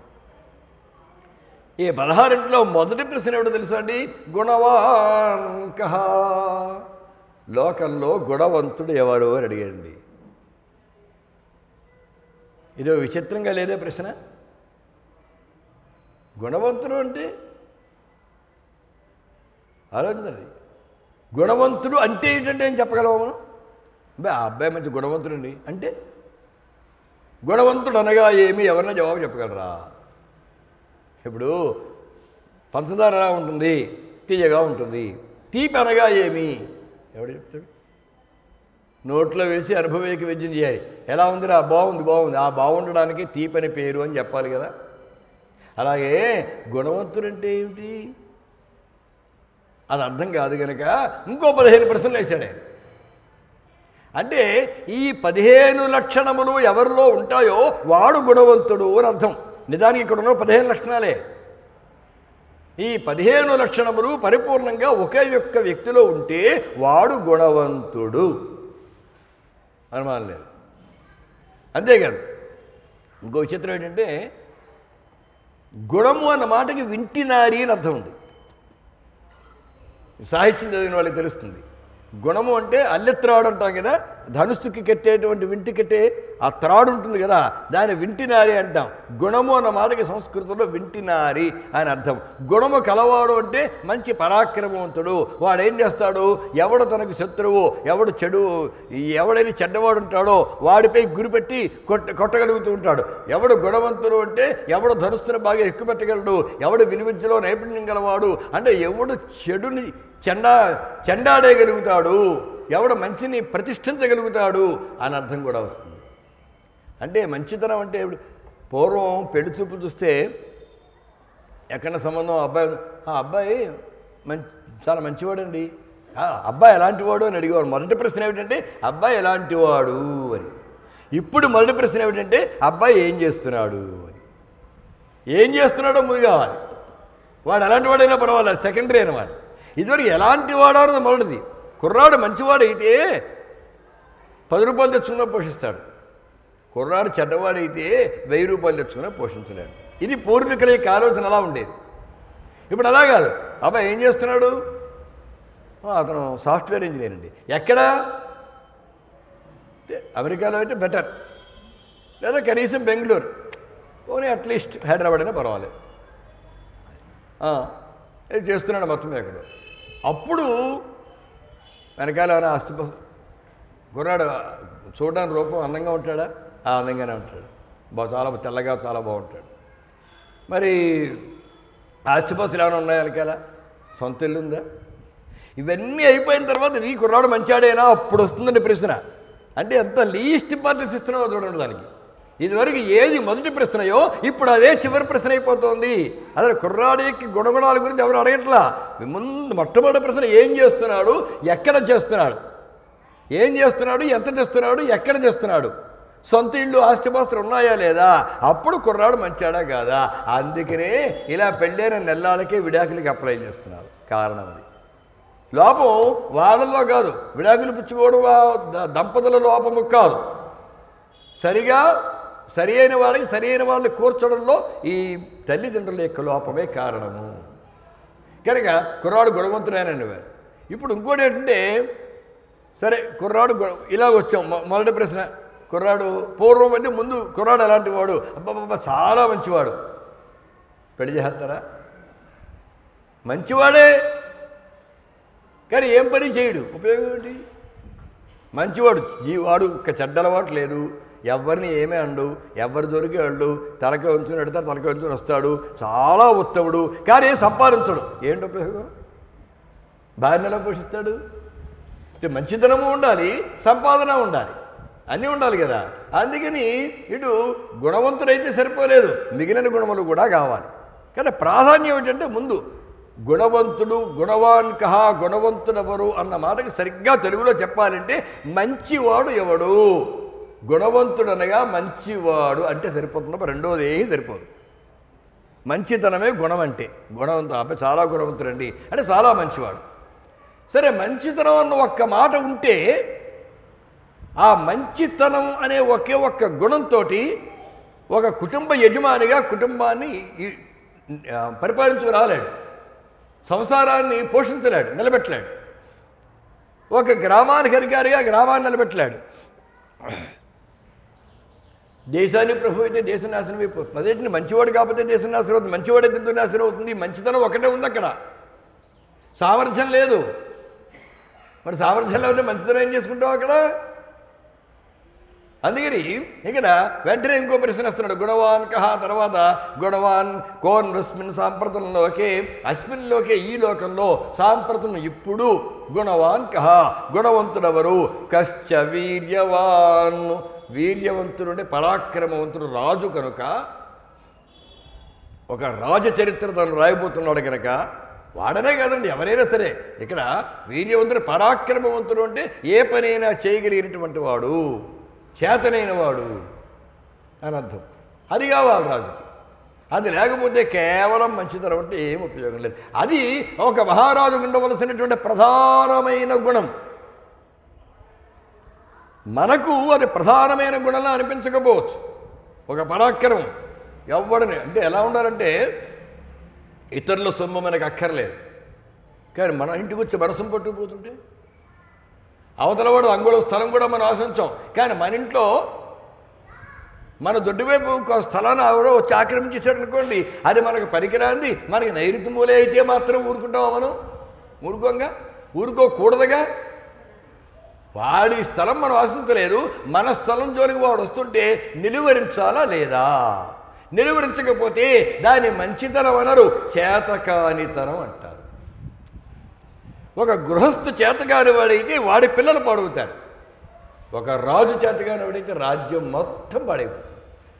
అందుకని రాజు చేతగారి వాడు కాకూడదు, పరాక్రమవంతుడు కావాలి. పరాక్రమం వాడు చూస్తే భయపడాలి, దగ్గరికి వెళ్ళడానికి వాడు జోలికి మనం వెళ్ళకూడదు అని. మనం ఆ పరాక్రమ లక్షణం, ఆక్రమణ అంటే అవతల వాడు దగ్గర చొచ్చుకుపోవడం అనమాట.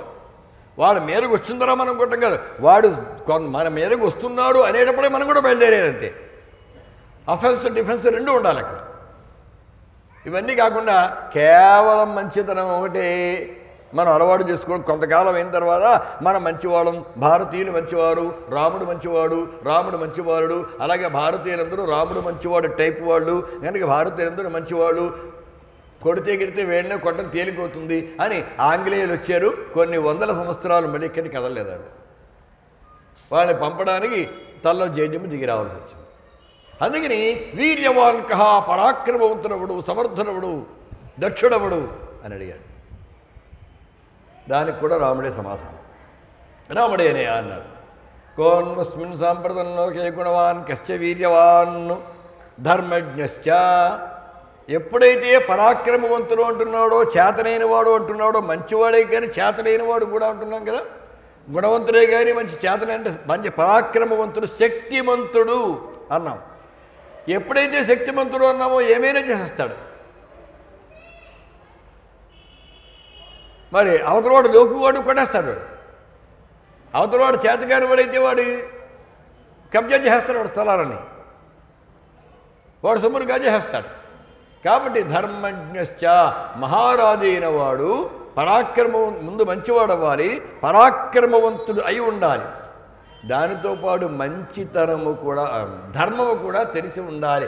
ధర్మజ్ఞ, ధర్మం జానాతీతి ధర్మజ్ఞ. ధర్మం అంటే ఏమిటో ముందు తెలియాలి, ఆచరించడం కాదు. తెలిస్తేనే కదా ఆచరించేది. తెలియకుండా ఆచరించడం ఎలా ఉంటుంది? ముందు ధర్మం తెలుసుకోవాలి. చదువుకునే వయస్సులోనే ధర్మం ఏంటో అధర్మం ఏంటో తెలిసేసుకోవాలి. ధర్మజ్ఞశ్చ అంటాడు. ధర్మము కూడా తెలిసినవాడు. ధర్మము కూడా తెలియట అంటే అధర్మము కూడా తెలిసినవాడు అని అర్థం. అంటే ఏది మంచి గుణమో తెలిస్తే సరిపోదండి, ఏది చెడ్డ గుణమో కూడా తెలియాలి. లేదనుకోండి అది చెడ్డ గుణమని తెలియక ఆ పని కూడా చేస్తాడు. ఇప్పుడు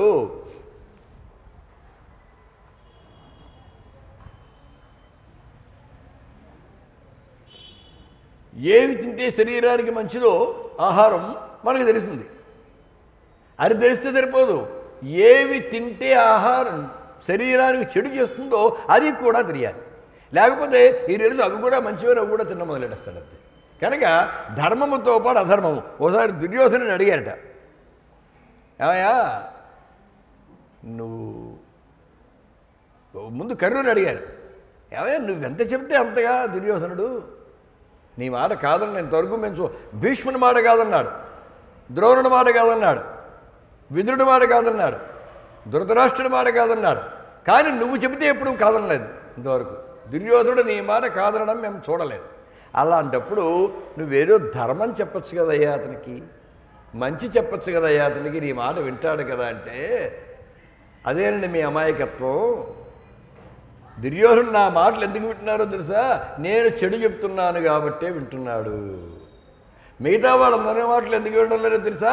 వాళ్ళు మంచి చెప్తున్నారు కాబట్టి వింటలేదు. నేను కనుక మంచి చెప్తే అప్పుడు నా మాట కూడా వినడు.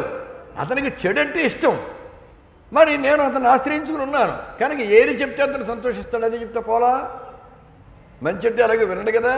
అందుకని నేను ఈ మాటలు చెప్తున్నాను, నాకు తెలియక కాదు, నేను మంచి చెబితే అప్పుడు నా మాట కూడా వినడు అన్నాడు.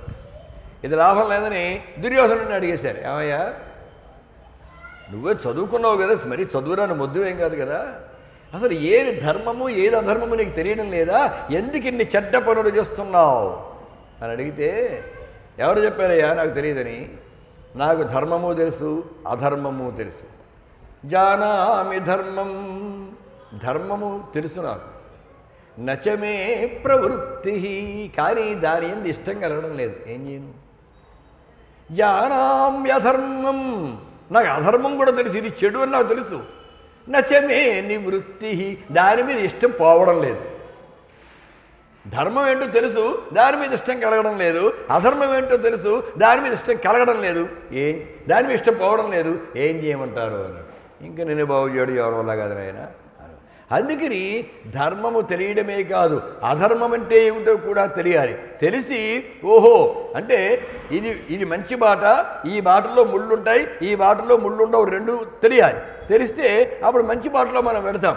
లేదా తప్పనిసరిగా ముళ్ళ బాటలోనే వెళ్ళవలసి వస్తే ఆ ముళ్ళన్నీ పక్కకి తొలగించుకుంటూ వెళతాం. కనుక ఆ బాట కూడా తెలియాలి, ఆ బాటలో ముళ్ళు ఉన్నాయని కూడా తెలియాలి.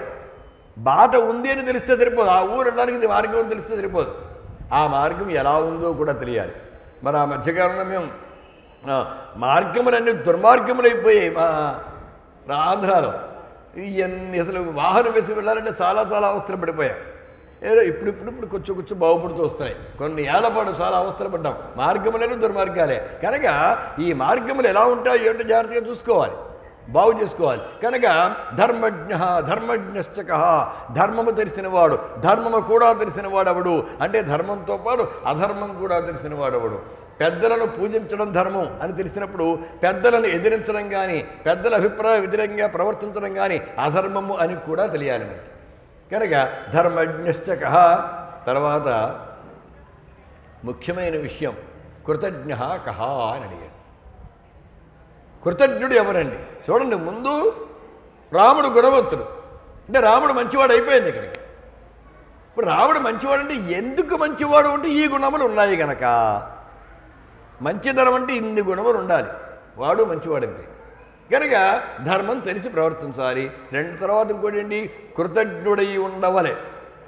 కృతజ్ఞుడై ఉండుట అంటే కృతం జానాతీతి కృతజ్ఞ అని అంటే చేసిన మేలు మరిచిపోకుండా ఉండాలి. ఎవరైనా స్నేహితులు ఎవరైనా లోకంలో రాముడికి ఒక చిన్న మెత్తు ఉపకారం చేస్తేటండి ఎన్నేళ్ళైనా మర్చిపోతుందని. ఎప్పుడు మరో 10 ఏళ్ల తర్వాత కనిపించినా నువ్వు ఆనాడు నాకు ఈ ఉపకారం చేసి పెట్టావు కదా, అయ్యో ఎప్పటికీ మర్చిపోలేనయ్యా. ఆ రోజున అడవిలో పెడుతుంటే పట్టుకుచ్చి నువ్వు తేనె ఇచ్చావు, గుహుడా నువ్వు మాకు పళ్ళు ఇచ్చావు, నువ్వు మాకు పడవ దాటించావు. పడవ దాటించడం పెద్ద ఘనకార్యమా? అది కూడా గుర్తుపెట్టుకుంటాడు. ఓ అంటే బాగా జ్ఞాపక శక్తి ఎక్కువ, అన్నీ గుర్తుపెట్టుకుంటాడు. అలాంటప్పుడు ఎవరైనా చెడు చేసినా గుర్తుపెట్టుకుంటాడుగా. అంటే నస్మరత్యపకారాణం శతమపి ఆత్మవత్తయా. అపకారాలు 100 చేసినా గుర్తుపెట్టుకుంటాడు. ఆ క్షణంలో దానికి ప్రతిక్రియ ఏదో చేస్తాడు, వెంటనే మర్చిపోతాడు, అంతే వదిలేస్తాడు ఇంక దాన్ని. ఎందుకంటే ఆత్మ నావాడే చేస్తే నేను ఎలా పట్టించుకుంటానా? ప్రజలందరూ నా వాళ్ళే. ఏదో తెలిసి తెలియక అప్పట్లో ఏదో ఆలోచన, ఆ ఆలోచనతో అలా చేసాడులే. ఆ క్షణంలో పాపం అతని మానసిక స్థితి ఎలా ఉందో, ఎందుకు చేశాడో అనుకుంటాడు. కానీ వాడి సంగతి చూసేయాలి అని జీవితం అంతా. కొంతమంది తనకి నష్టం కలిగించిన వాడికి ప్రతిక్రియ చేస్తారు, అయిపోయింది చెల్లు కదా, కానీ జీవితం అంతా కక్షలు అట్టుపెట్టుకుంటారు. అది తప్పు కదా. నువ్వు చేసిన దానికి ప్రతిక్రియ శాస్తి చేసేసిన తర్వాత మళ్ళీ జీవితకాలం శత్రువు ఎందుకు అవుతాడు? అవ్వకూడదు. ఇంకా అక్కడతో దేర్ ఎండ్స్ ది మ్యాటర్, అక్కడ అయిపోవాలంతే, క్లోజ్ చేయాలి. అలా చేయాలి. ఇది అలా కదా. కృతజ్ఞ ఎవరైనా మేలు చేస్తే జీవితం అంతా గుర్తుపెట్టుకుంటాడు. జటాయువు పాపం నా కోసం ప్రాణాలు విడిచిపెట్టేసిందని దానికి దహన సంస్కారాలు చేశాడండి. ఎవరైనా లోకంలో మన ఇంట్లో పెంపుడు పక్షి చనిపోతే ఒక పెంపుడు జంతువు చనిపోతే బాధపడతావేమో తప్ప మరీ వైదిక క్రియాకలాపాలతో అంతిమ సంస్కారాలు చేస్తామండి. దానివల్ల పురోహితుని రప్పించి మంత్రపూర్వకంగా ఆ దహన సంస్కారాలు చేస్తావా? ఆయన జటాయువుకి అలా చేశాడు. అరే నా కోసం ప్రాణాలు విడిచేసిందే. ఆ కృతజ్ఞత అంత గొప్పదనమాట. అలాగే హనుమంతుడు నాకు ఉపకారం చేశాడు, ఆలింగనం చేసుకున్నాడు. సుగ్రీవుడు తనకు ఉపకారం చేశాడు, తనతో పాటు తగ్గ పుష్ప విమానంలో తీసుకొచ్చి ఎంతో మర్యాద చేశాడు. ఇలాగా కృతజ్ఞుడవరయ్యా అంటే ఇతడు. సరే బాగానే ఉంది. సత్యవాక్య కహ, అసలు ఇక్కడే ఉంది రామాయణం అంతా. రాముడు అనగానే మనకు ముందుగా గుర్తొచ్చేది సత్యం. అంటే రామో విగ్రహవాన్ ధర్మ అంటారు, కానీ ధర్మం కంటే కూడా ముందు సత్యమేనడుతుంది. ఏమిటి అంటే తాను సత్యం మాట్లాడడం కాదు. సత్యవాక్యం అంటే అర్థం చాలా జాగ్రత్తగా తెలుసుకోవాలి.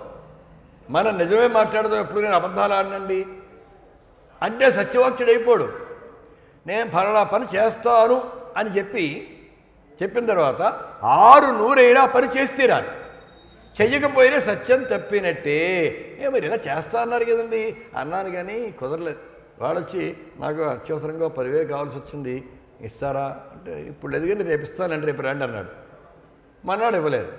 ఇస్తా అన్నారు కానీ ఇద్దాం అనుకున్నానండి, కానీ నాకు సమకూడలేదు అంచేది ఇవ్వలేకపోయినా అనుకోకండి. ఇప్పుడు వాడు సత్యవాక్షుడు అవడు, ఎప్పుడూ అబద్ధాలు చెప్పలా, కానీ ఇచ్చిన మాట నిలబెట్టుకోలేకపోయాడు. నువ్వు నిలబెట్టుకోగలను అనుకుంటేనే రేపు రా నేను ఇస్తాను అని చెప్పాలి.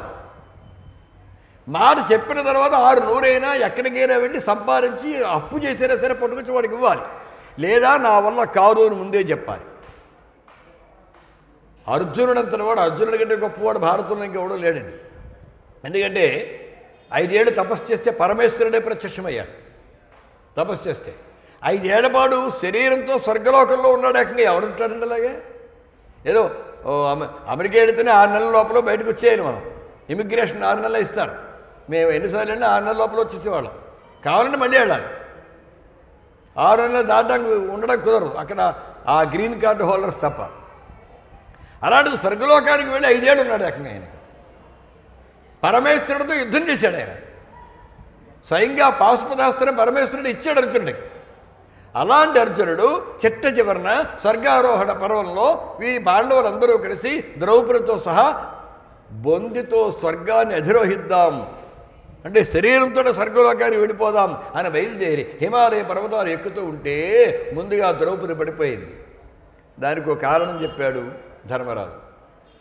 సహదేవుడు పడిపోయాడు, దానికి ఒక కారణం చెప్పాడు ధర్మరాజు.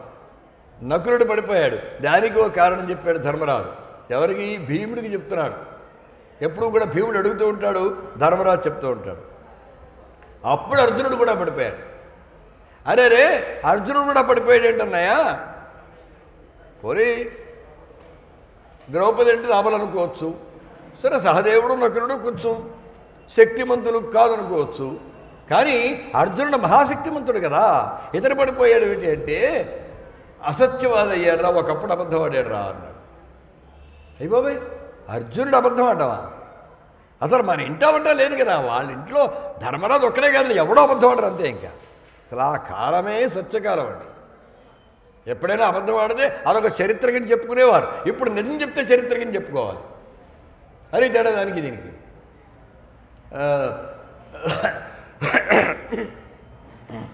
అరే ఒకసారి ఉండవల్లి అరుణ్ కుమార్ గారు నరసాపురం వచ్చారు ఓ మీటింగ్కి. దాంట్లోనే కనుమూరి బాపిరాజు గారు కూడా ఉన్నారు. ఆ కనుమూరి బాపిరాజు గారు ఉండవల్లి అరుణ్ కుమార్ గారి గురించి మాట్లాడుతూ ఈయనకి చాలా మంచి పేరు, ఎవరైనా సరే ఈయన గురించి మంచిగానే మాట్లాడతారు, తేడాగా మాట్లాడరు. ఈయన ఏ విషయాన్నైనా నిర్భయంగా చెప్పేస్తాడు.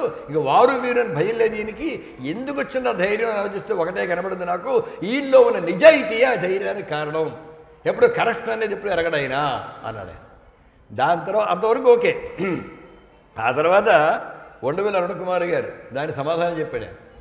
ఏమిటో కాలం ఇలా అయిపోయిందండి, ఎవడైనా నిజాయితీగా లేకపోతే ఫలానావాడు నిజాయితీగా లేడు అని చెప్పుకోవాలి, అలాంటిది ఫలానావాడు నిజాయితీగా ఉన్నాడు అని వార్త కింద చెప్పుకోవాల్సి వస్తుంది. అలా అయిపోయింది లోకం, దీన్ని సంతోషించాలా బాధపడాలని తెలియట్లేదు అన్నాడు. అలాగా ఎవడైనా అసత్యం ఆడితే ప్రత్యేకంగా చెప్పుకునేటువంటి రోజులు. అర్జునుడు అసత్యం కడాడు అంటే ఈ కౌరవం నాకు లెక్క కాదు, ఈ 100 మందిని ఒక్క రోజులో చంపేస్తా అన్నాడు. ఈ 100 మందిని ఒక్క రోజులో చంపేస్తా అన్నాడు. అసలు యుద్ధమే 18 రోజులు జరిగింది. ఒక్కళ్ళని కూడా అర్జునుడు తప్పలా, అందరినీ భీముడు చంపాడు. మిగతా వాళ్ళని చాలామందిని చెప్పాడు, కౌరవులు మాత్రం తప్పలా. ఇప్పుడు ఏమైంది అంటే అలా కాదు, ఏదో మాట వరుసగా వీడు పెద్ద నాకు లెక్క, ఓ గంట చంపేస్తారంటే నిజంగా గంట చంపేస్తారని అర్థమా? అదే మాట వరుసకి ఏంటి? మాట వరుసలు మనకి భగవంతుని రాజ్యాంగంలో మాట వరుసలు ఉండవు, అన్ని చేత వరుసలే. మాట అంటే నిలబెట్టుకోవాలి, నిలబెట్టుకోగలం అంటేనే మాట మాట్లాడాలి, లేకపోతే లేదు. వాడు సత్యవాక్యుడంటే. సరే రాముడు ఎప్పుడు ఏ మాట మాట్లాడినా నిలబెట్టుకున్నాడు, ఇట్స్ ఓకే. కానీ అది కాదు అక్కడ. చాలా గొప్పదనం ఏంటంటే తన తండ్రి తన పినతల్లికి మాట ఇస్తే ఆ మాటను నిలబెట్టడం కోసం ఈయన అడవులు పిలిపోవడం ఏంటంటే లోకంలో ఎక్కడైనా ఉందా ఇది? తాను మాటిస్తే నిలబెట్టుకోవాలి. హరిశ్చంద్రుడు మాట ఇచ్చాడు, తన మాట నిలబెట్టుకోవడం కోసమని అడవులకు వెళ్ళిపోయాడు. బాగానే ఉంది. కానీ ఇక్కడ మాట ఎవరిచ్చారు? మాట ఇచ్చినది రాముని తండ్రి, అడవులకు వెళ్ళినది రాముడు. అసలు ఎక్కడైనా పొంతనుందా ఇది? అంటే ఈ దృక్కోణంతో మనం చూసినట్లయితే హరిశ్చంద్రుడి కంటే కూడా చాలా చాలా గొప్పవాడు రాముడు. రాముని కంటే చాలా చాలా పూర్వీకుడు హరిశ్చంద్రుడు. ఆ హరిశ్చంద్రుని వంశంలో పుట్టాడు రాముడు. కానీ రాముడు హరిశ్చంద్రుడు తన మాట తాను నిలబెట్టుకుని సత్యవాక్యుడయ్యాడు. తండ్రి మాట నిలబెట్టి తండ్రిని సత్యవాక్యుణ్ణి చేయడం ద్వారా సత్యవాక్యుడయ్యాడు రామచంద్రమూర్తి. ఇది చాలా గొప్ప విషయం కదండి. లోకంలో ఎవరు చేయగలరు అలాగా? పైగా నాయనా నీకు తెల్లారితే అభిషేకం చేస్తున్నా, పట్టాభిషేకం అని చెప్పారు. అలాగే నాన్నగారు అన్నారు. తెల్లారింది, పినదల మాట్లాడింది, అబ్బాయి దృశ్యం మారిపోయింది, తెల్లారేపటికి ఇప్పుడు పట్టాభిషేకం నీకు కానీ మా అబ్బాయి చేస్తున్నాం. అలాగే అమ్మ అన్నాడు. అక్కడతో అయిందా? ఇంతే కదయ్యో ఇంకోటి ఉంది. అదేమిటమ్మా? ఏం లేదు, నువ్వు 14 ఏళ్ల పాటు అడవిలో ఉండాలి. అలాగే అమ్మ అన్నాడు. అసలు ఇది ఎవరి వల్ల అవుతుందండి? తెల్లారితే నీకు ఆస్తి అప్పగిస్తున్నాను, మన ఫ్యాక్టరీకి మన కంపెనీకి నిన్ను ఎండీని చేస్తున్నాను అని కనుక రాత్రి సాయంకాలం తండ్రి చెప్పితే ఆ రాత్రి ఎన్ని గ్లాసులు పగులుతాయో ఒకసారి ఊహించండి. ఎలాంటి పార్టీలు జరుగుతాయి, ఎంత హడావుడి జరిగిపోతుంది. రాముడు వెళ్ళి పడుకున్నాడు అంతేనండి. ఏడి ఒక మహాసామ్రాజ్యానికి నిన్ను తెల్లారితే అధిపతిని చేసేస్తున్నాను అని చెప్తే అలాగే నాన్నగారు అని వెళ్ళి పడుకున్నాడండి. అది రాముడు అంటే ఇక్కడ. సరే బాగానే ఉంది, ఇస్తుంటే మీద హడావుడే పడలేదైనా. ఇప్పుడు నోటి దాకా వచ్చిందో లాగేసుకున్నట్లుగా తెల్లారేపటికి దృశ్యం మారిపోయి నీకు ఇవ్వటం లేదు అని లాగేసుకోవడం ఒక ఎత్తు అయితే, ఈ రాత్రి కదా ఇస్తా అన్నారు, తెల్లారేపటికి ఏమైంది? ఇందులో ఏం రాజకీయం చేసేశారు, ఎన్ని కుట్రలు జరిగాయి, నాకు కాదని నా తమ్ముడికి ఇవ్వడం ఏంటి, ఇందులో వ్యవహారం నేను చూసుకుంటాను, నేను ధర్మ మండలిలో పెడతాను విషయాన్ని అన్నాడు అనుకోండి. అంటే కోర్టుకు వెళ్ళడం అర్థం. ఆ రోజుల్లో ధర్మ మండలిలో పెట్టేవారు, ధర్మాధికారులు ఉండేవారు. నేను అందులో పెడతాను అన్నాడు అనుకోండి, వాళ్ళు స్టే ఆర్డర్ ఇస్తారు, ఇక్కడ భరతుడికి పట్టాభిషేకం ఆగిపోతుంది అంతే. ఇవన్నీ ఆనాటి నుంచే ఉన్నాయి మనకి. లేదైనా ప్రజల్లోకి వెళ్ళిపోతారని అనుకోండి, ప్రజల్లో తిరుగుబాటు వచ్చిందనుకోండి, ఆగిపోతుంది అక్కడ పట్టాభిషేకం. రాజుల గారు ప్రజాస్వామ్యం కాదు కదా, అంచేత రాజుల గారులో ఆ ప్రజల మాటకి విలువ లేదనుకోకుండా ఎప్పుడూ ప్రజల మాటకి విలువ. ఏనాడైనా ప్రజలకు కనుక ఒక మహారాజు నచ్చకపోతే ప్రజలు తిరుగుబాటు చేసి రాజును దింపేసి వేరే వాళ్ళని రాజులుగా పెట్టిన చరిత్రలు ఎన్నో ఉన్నాయి మనకి. ఆయనకి ఆధిపత్యమైనా ఒకటే, అడవైనా ఒకటే, రెండు తేడా అయింది. ఆయనకి ఒకటే లెక్క. నాన్నగారు అమ్మకి మా పెనతల్లికి మాట ఇచ్చారు, నాన్నగారి మాట నిలబడాలి. నాన్నగారి మాట నిలబడకపోతే ఇంతవరకు మా వంశంలో ఎవడూ వాడి తప్పులా, హరిశ్చంద్రుడి దగ్గర నుంచి. ఇవాళ నాన్నగారు కనుక ఆడి తప్పితే తర్వాత నేను సత్యాన్ని నిలబెట్టినా ప్రయోజనం లేని వంశంలో లేకుండా పోతుంది ఆ కీర్తి.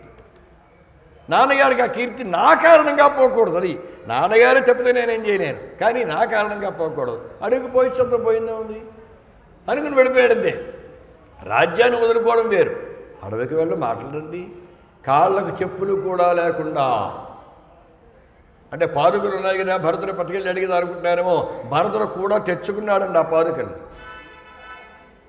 ఎలాగూ రాముడు అంగీకరించడు అని తెలిసి ముందుగానే బంగారంతో అలంకరించినటువంటి పాదుకలను తయారు చేయించి అవి పట్టుకొచ్చి రాముడి పాదాలకు తొడిగి తిరిగి తీసుకుని నెత్తి మీద పెట్టుకుని అయోధ్యకు వెళ్లకుండగా నంది గ్రామానికి వెళ్ళి అక్కడ సింహాసనం మీద పెట్టి వాటికి పట్టాభిషేకం చేసి వాటికి ప్రతినిధిగా సింహాసనం ప్రక్కన క్రింద కూర్చుని రాజ్య పరిపాలన చేశాడు భరతుడు. అది వ్యవహారం. అలాగే చెప్పులు కూడా లేకుండా అడవికి వెళ్ళాలి. సీతాదేవి ఉంటుంది తీసుకుని వెళ్ళాడు, వద్దంటే కూడా బలవంతంగా వెళ్ళింది సీతాదేవి. అయితే నాతిగల బ్రహ్మచర్యం 14 ఏళ్ళు కూడా, ఆ ఏడాది మినహిస్తే మిగతా 13 ఏళ్ళు కూడా సీత ప్రక్కనే ఉంటుంది. కానీ మునివృత్తి బ్రహ్మచర్యంతో ఉంటారు. నారబట్టలు కట్టుకునే ఉండాలి, నేల మీదే పడుకోవాలి. ఇవన్నీ కేవలం సత్యాన్ని నిలబెట్టడం కోసం.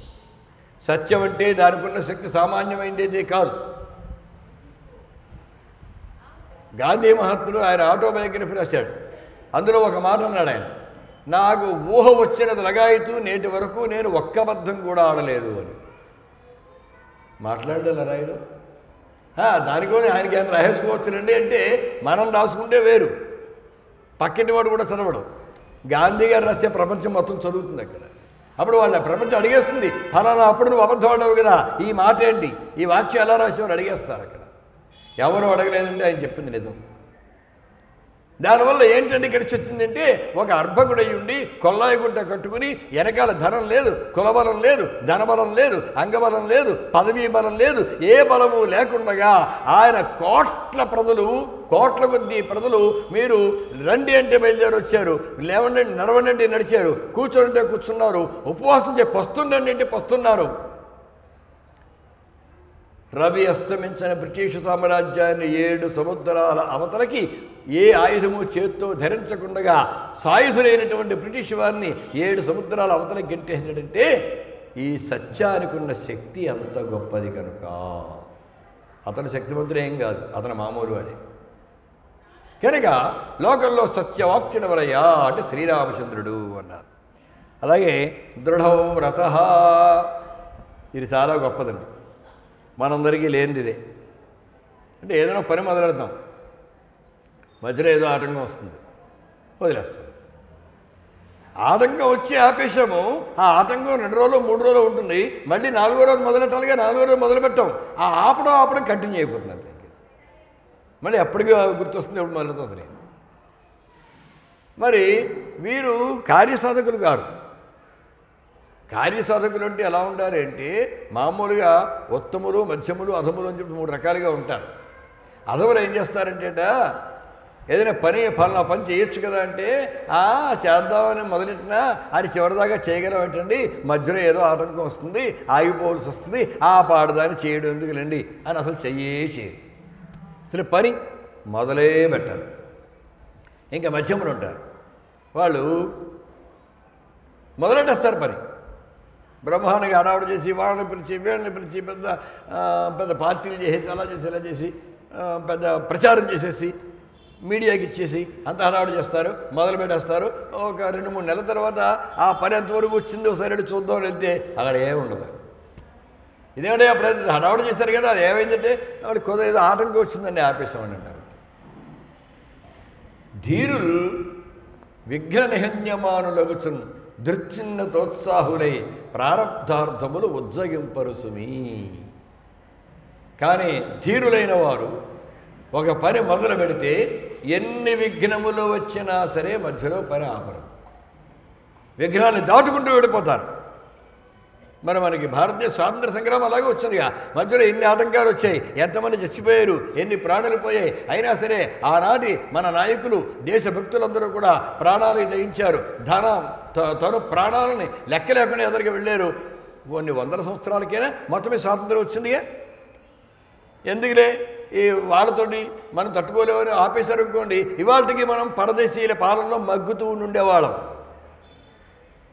అంచేత మొదలుపెట్టినప్పుడు పూర్తి చేయాలి. హనుమంతుడు అలాంటి కార్యసాధకుడు. హనుమంతుడు ఎన్ని విఘ్నాలు చేయండి. సీతను చూద్దామని ఆయన బయలుదేరి పెడుతుండే ఎన్ని విఘ్నాలు వచ్చాయి. ఆ సముద్రంలోనూ వచ్చే విఘ్నాలు ఎక్కడో కాదు, లంకలోకి వెళ్ళాక వచ్చే విఘ్నాలు ఎన్నో వచ్చాయి. ఎన్ని వచ్చినా కానీ ఆయన సాధించాడు. సరే, రాముడికి చెప్పక్కర్లేదు కదా. రాముడు మరి 14 సంవత్సరాలు అరణ్యవాసం చేయాలనుకున్నప్పుడు ఇంకా కొద్ది రోజులు కూడా అవ్వకుండానే భరతుడు వచ్చాడు, వశిష్ఠుడు వచ్చాడు, కౌసల్య వచ్చింది, సుమిత్ర వచ్చింది, కైకేయి వచ్చింది, బ్రతిమిలాడేశారు. గురువుగా ఆజ్ఞాపించారు, తల్లులుగా ఆజ్ఞాపించారు, తమ్ముడుగా బ్రతిమిలాడేశాడు. మరి జాబాలైతే అక్కడ నాస్తికవాదం చేసేసాడండి. చాలా విచిత్రమైనది నాస్తికవాదం. అంటే ఏంటంటే, ఎందుకు నువ్వు అడవిలో ఉండాలి? మా నాన్నగారు మా అమ్మకి మాట ఇచ్చారు, మా పిల్లలకి మాట ఇచ్చారు, ఆ మాట నిలబడ్డానికి. ఇప్పుడు మీ నాన్న లేడుగా. మీ నాన్నే లేనప్పుడు మీ నాన్న మాట ఇంకెందుకు ఉంటుంది? ఎంత గొప్ప లాజిక్ చూడండి అది. మీ నాన్న ఉన్నప్పుడు ఆ మాట నిలబెట్టకపోతే మీ పిల్లలు అడుగుతుంది ఆయన్ని, ఏం చేశావు నా మాట అని. ఇప్పుడు ఆయన లేడు అడగడానికి. ఆయన లేనప్పుడు ఆయన మాటకి ఇంక విలువే ఉంటుంది అన్నాడు.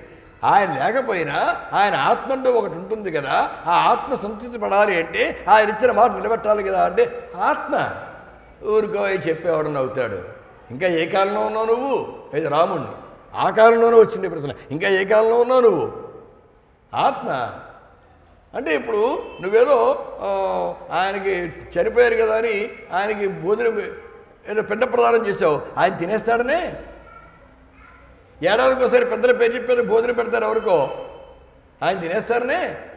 అలా అయితే ఎవడైనా మన కుటుంబ సభ్యుడు ఊరు వెళ్ళినప్పుడు అతని పేరు చెప్పి ఎవరికైనా మన ఇంట్లో మనం భోజనం పెడితే అతని కడుపు నిండుతుందా? ఎలాంటి ప్రశ్న ఆనాడు వేశారండి. ఇవాళ మనం పెద్ద నాస్తికవాదం చేయడం, మన దగ్గర ఇంత లాజిక్ ఎక్కడుంది అసలు? ఎంత గొప్పగా అడిగారో చూడండి. ఇవాళ మనం ఎవరి పేరో చెప్పి మీ తండ్రి గారు చనిపోయిన తండ్రి గారి పేరు చెప్పి ఎవరికో భోజనం పెడితే నీ తండ్రి కడుపు నిండుతుంది అనుకుంటున్నావు. అలా అయితే ఎవడైనా ఊరు పెడితే వాడి పేరు చెప్పి ఇంట్లో ఎవరికైనా భోజనం పెడితే ఆ ఊరు వెళ్ళినవాడు కడుపు నిండుతుందా? కాబట్టి చనిపోవడంతో ఆఖరు ఇంకా ఆత్మ లేదు, భోజనం కడుపు నిండా లేదు, వారిచ్చిన మాట లేదు, మాటకు విలువ లేదు. కనుక ఆ మాట వెనక్కి తీసి బయలుదేరి వెనక్కి వచ్చే రామచంద్ర అని అన్నాడు. ఎవరు అన్నది? జాబాలి. జాబాలి అంటే మహర్షి అండి. ఆయన మహర్షి నాస్తికవాదం చేయడం ఏంటండి? నాస్తికవాదం చేస్తే మహర్షి ఎలా అవుతాడు? అంటే ఆస్తికవాదం చేసి చేసి చేసి రాముడిని ఒప్పించలేక చివరికి ఇలా మాట్లాడితేనైనా వస్తాడేమో అని ఇంకొక ప్రయత్నం చేశాడనమాట. ఏదో చీకటి ఓ బాణం వేసినట్టు ఓ బాణం వేశాడంతే. ఆయన పరో ఉద్యమం. దానికి రాముడు ఎక్కడ లొక్కుతాడు? పైగా ఆ రాముడు ఏమన్నాడంటే, ఇప్పుడు నాకు అర్థమైందయ్యా, మా నాన్నగారి జీవితంలో ఏ తప్పులో చేయలేదనుకున్నానో ఒక తప్పు మాత్రం చేశాడు. అదేమిటి అంటే నిన్ను తన పురోహితుల్లో ఒకటిగా అట్ట పెట్టుకోవడమే అన్నాడు.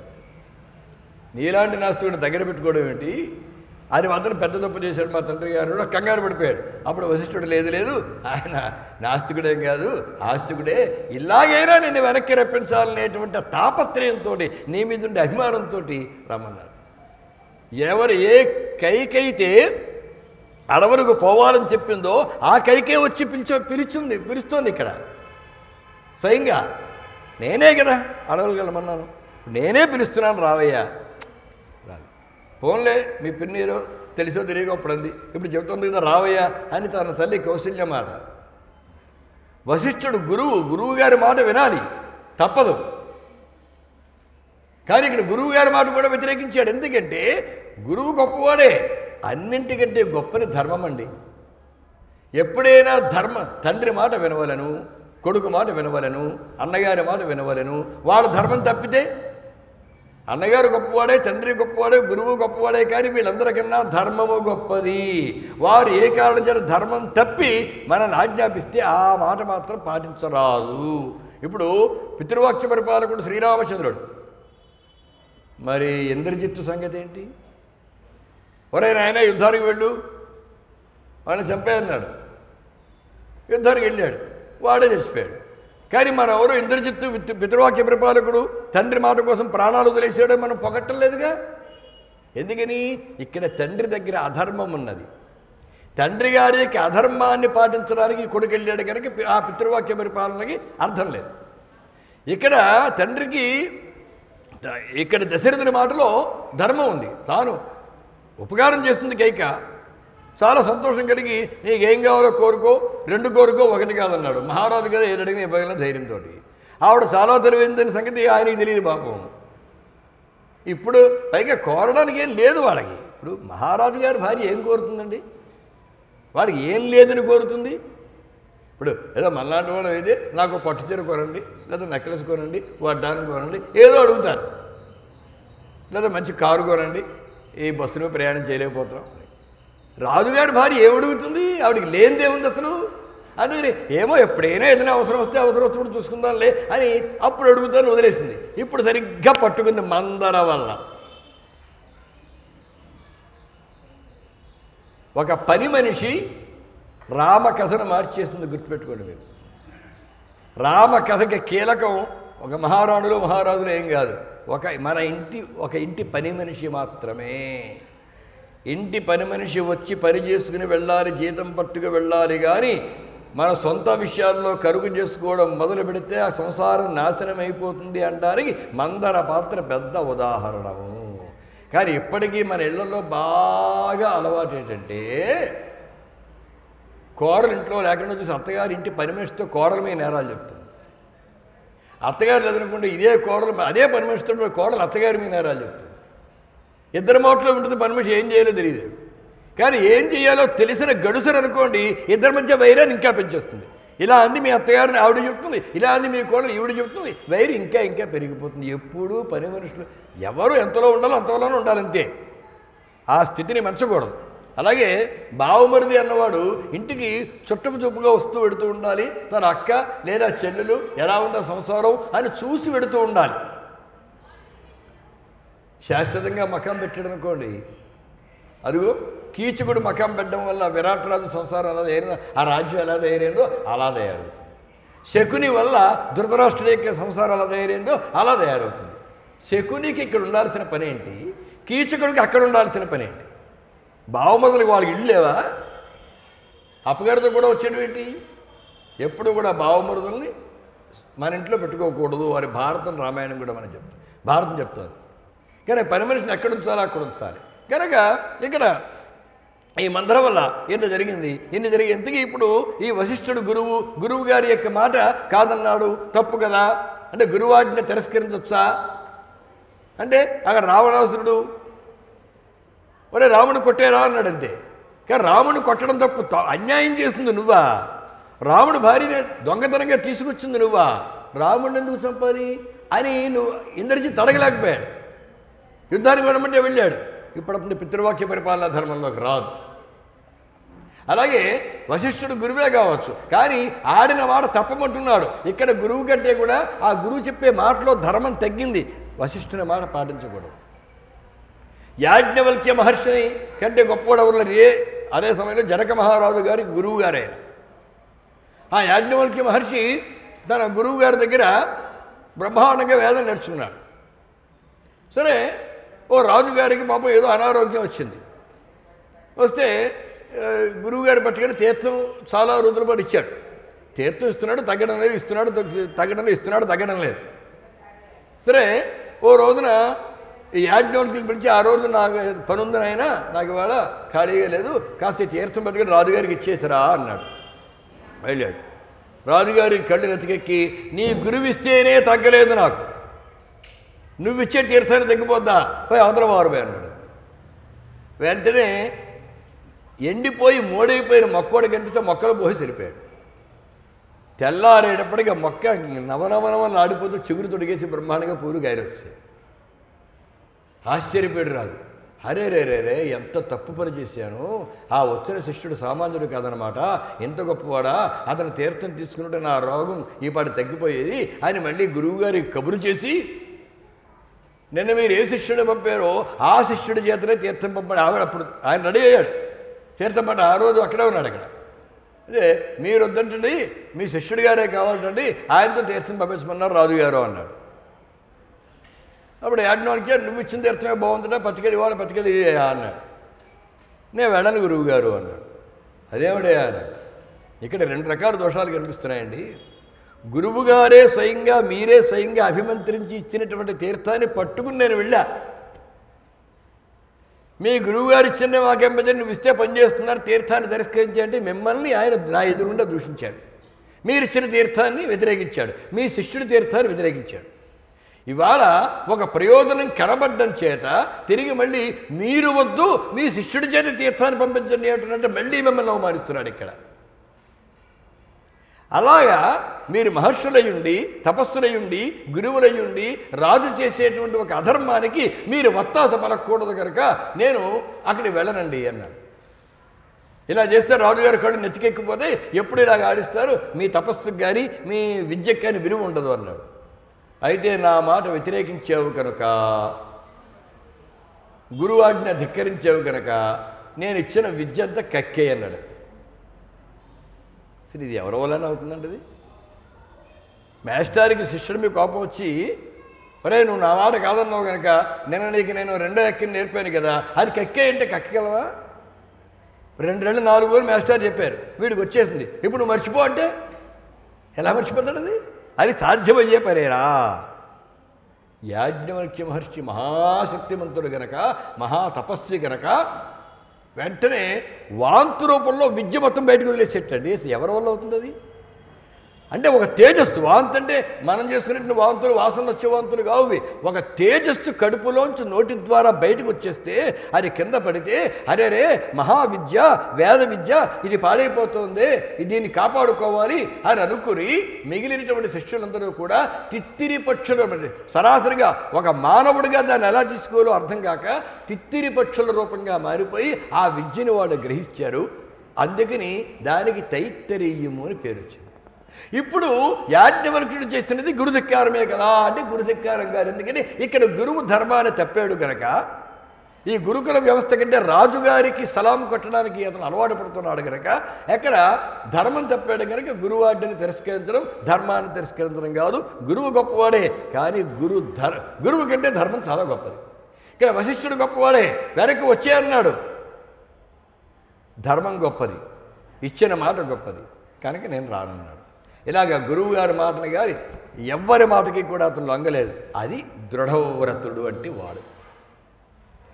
ఒకసారి నిర్ణయం తీసుకున్న